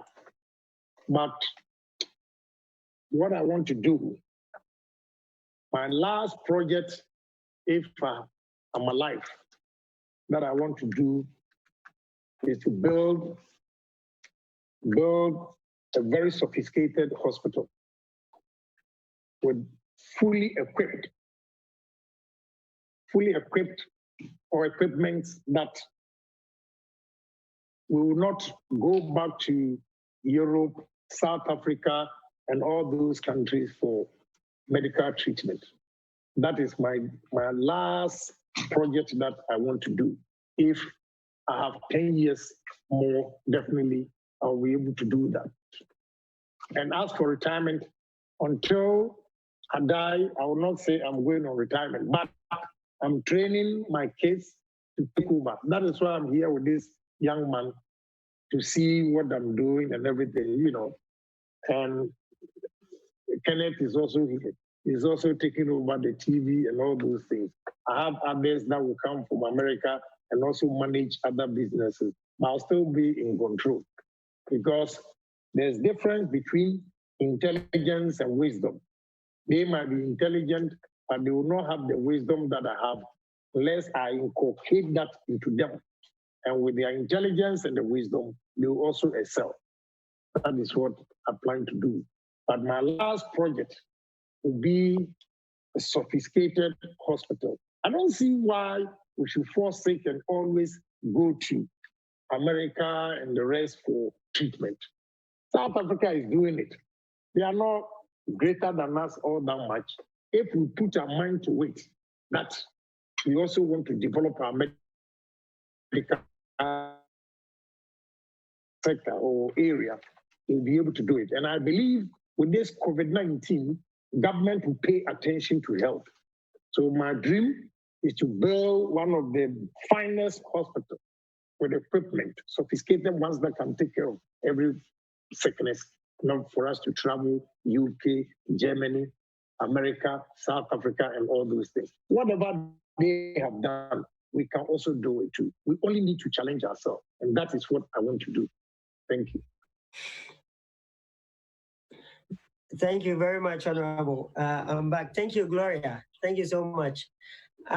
We have a limited time, so we will take the last question. I would like to take this question from Chefun Demi from Beijing. Please, you ask yours, and then Dr. Ayu, all the way from Ireland. Please, the two of you. Chefun Demi, you ask your question. Right away, Dr. Ayu, you continue, and then Honorable answer both, and then you'll be done for the day.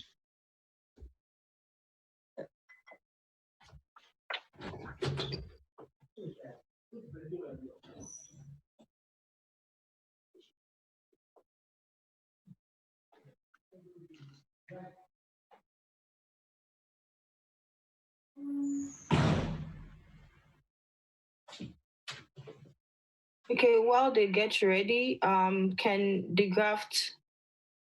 Okay, the graft and tender from Nanjing, right?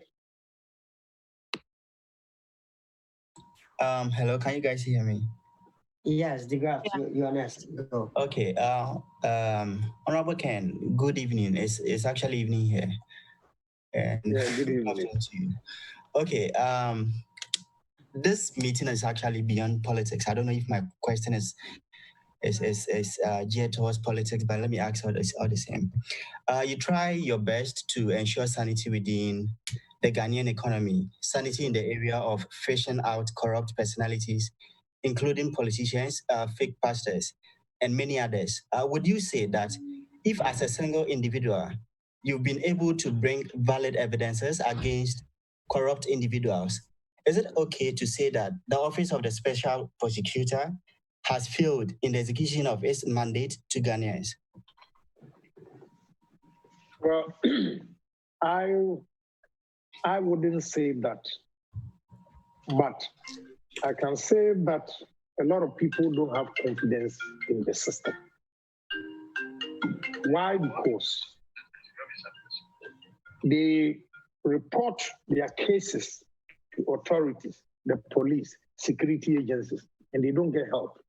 They come to me, I listen to their cases, and I investigate, and I'm able to hit hard to defend the vulnerable. I wouldn't say the Office of the Prosecutor has failed, but he needs to, be up and doing, because he also has limits, logistics that he needs to go around and do the investigation. Probably he has always been complaining. So I wouldn't sit here and say that he has failed, but what Ghana itself has failed Ghanaians is that Ghanaians don't have confidence in the security and the judicial system, which is unfortunate. That is a failure on the part of every government that has come to pass. And now, Ghanaians don't have confidence in the system. That is why they bring their cases to me. And they think they get satisfaction, even talking about it for them. for people to hear them. They become so grateful. People have gone to police to report their cases. They've done a lot, but nobody pays them no mind. So when I listen to their cases and begin to speak about it, the joy and the praises, you have no idea. Sometimes they are not looking for final solution, but even for people to hear them, the system does not help. So with the special prosecutor, maybe his hands are tied, maybe not, but special prosecutor, there are regulations, rules, and procedures that he has to follow. The moment you have regulations, rules, and procedures, it makes the investigation so long.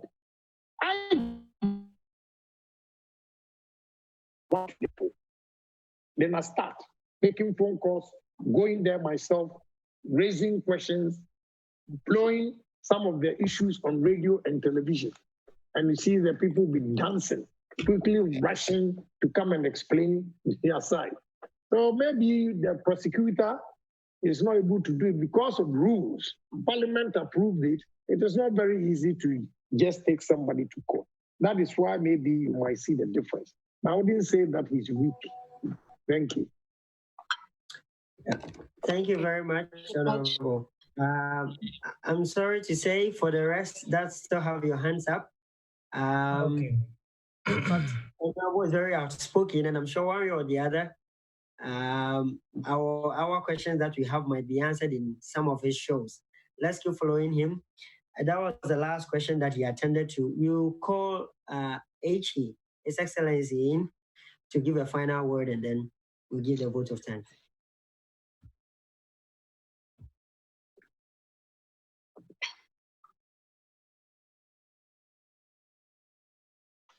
Hello, HE. Collins, please unmute HE if you have muted him.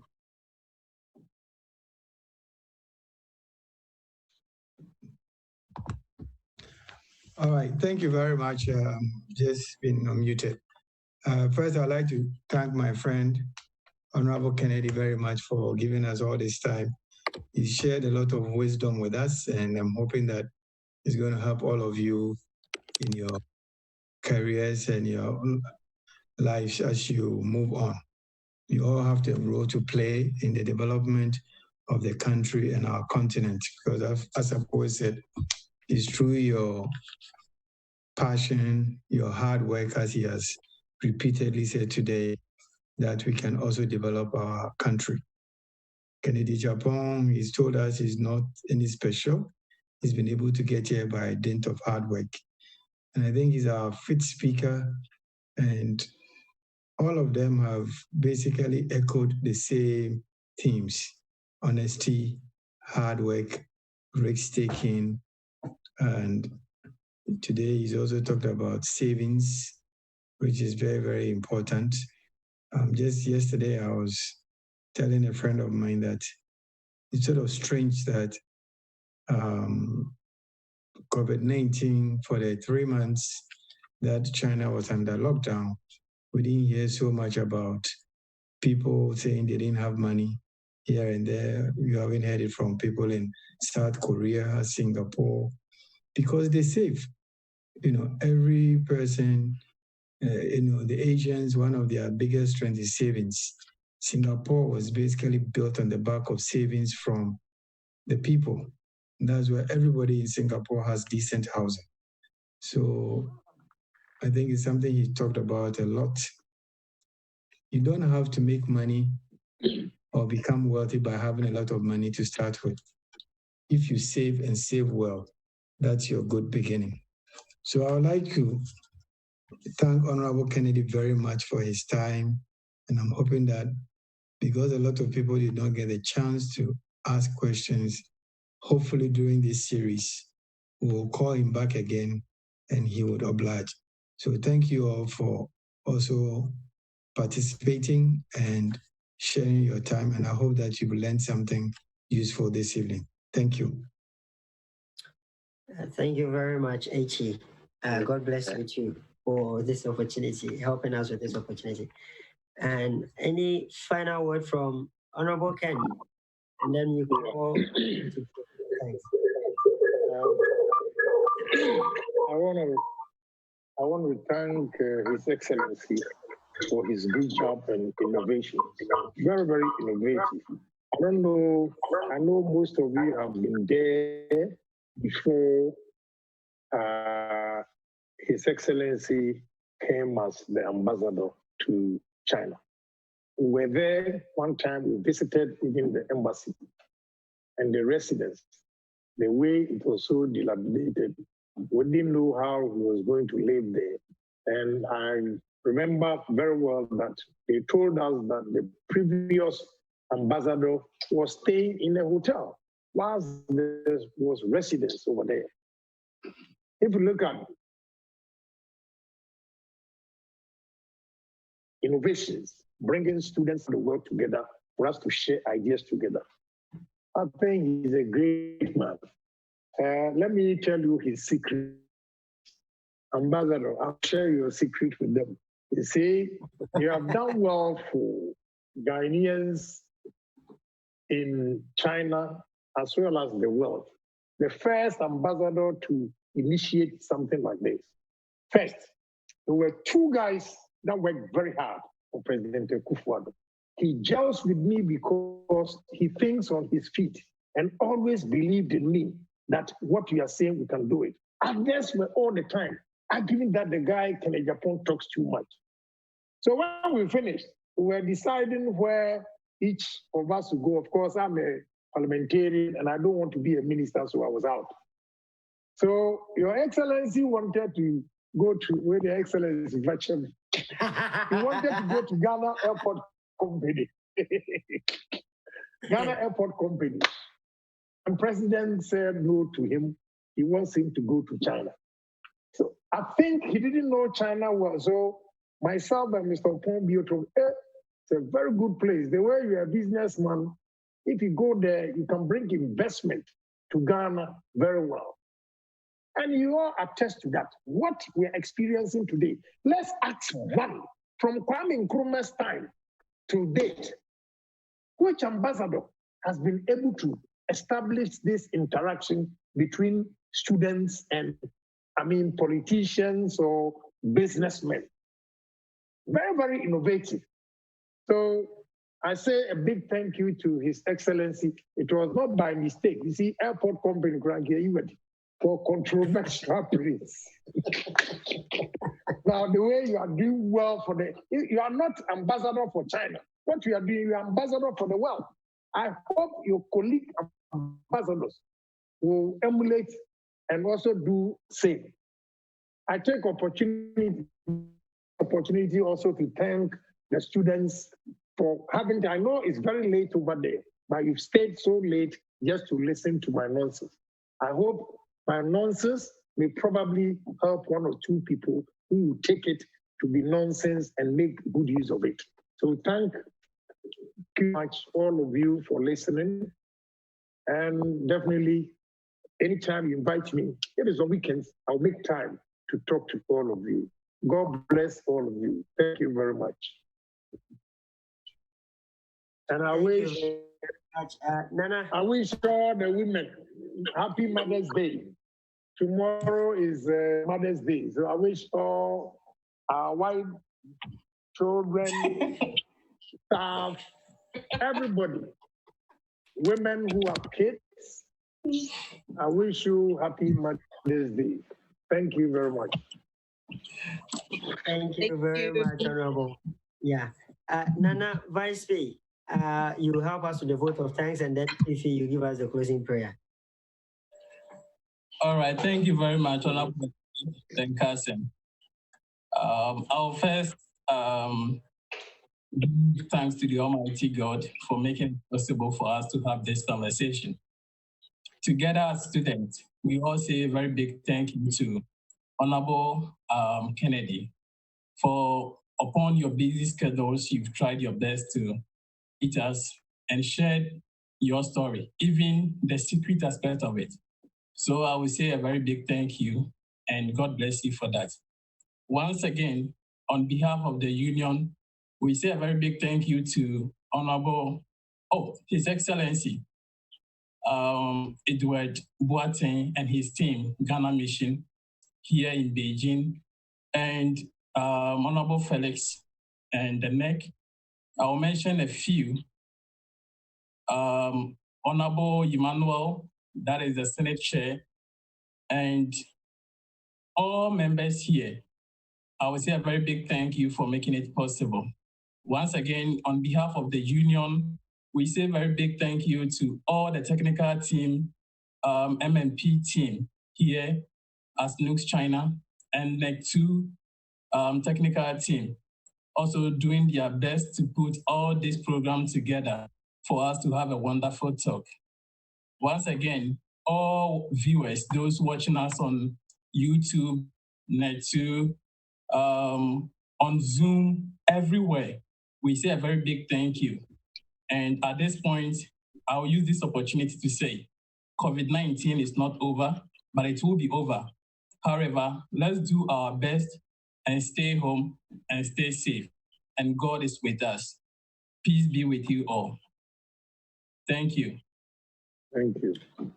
Thank you. Fifi, is your mic unmuted?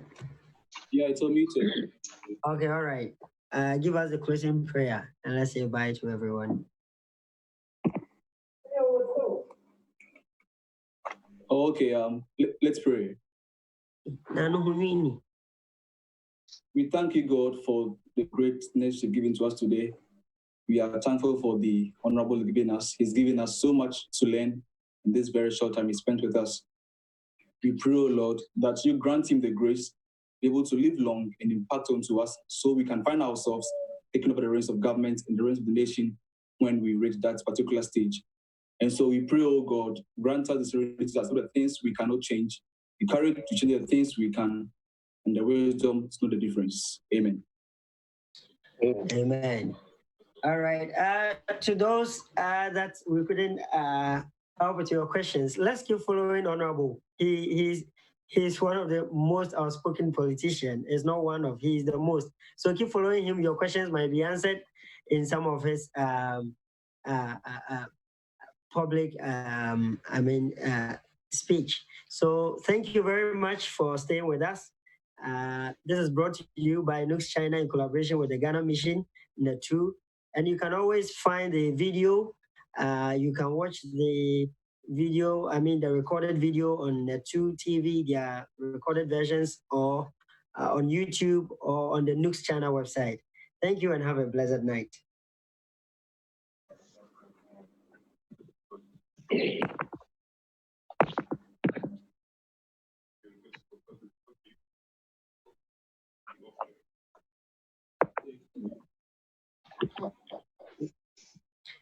Allez, yes, c'est casse, stopper nonsense.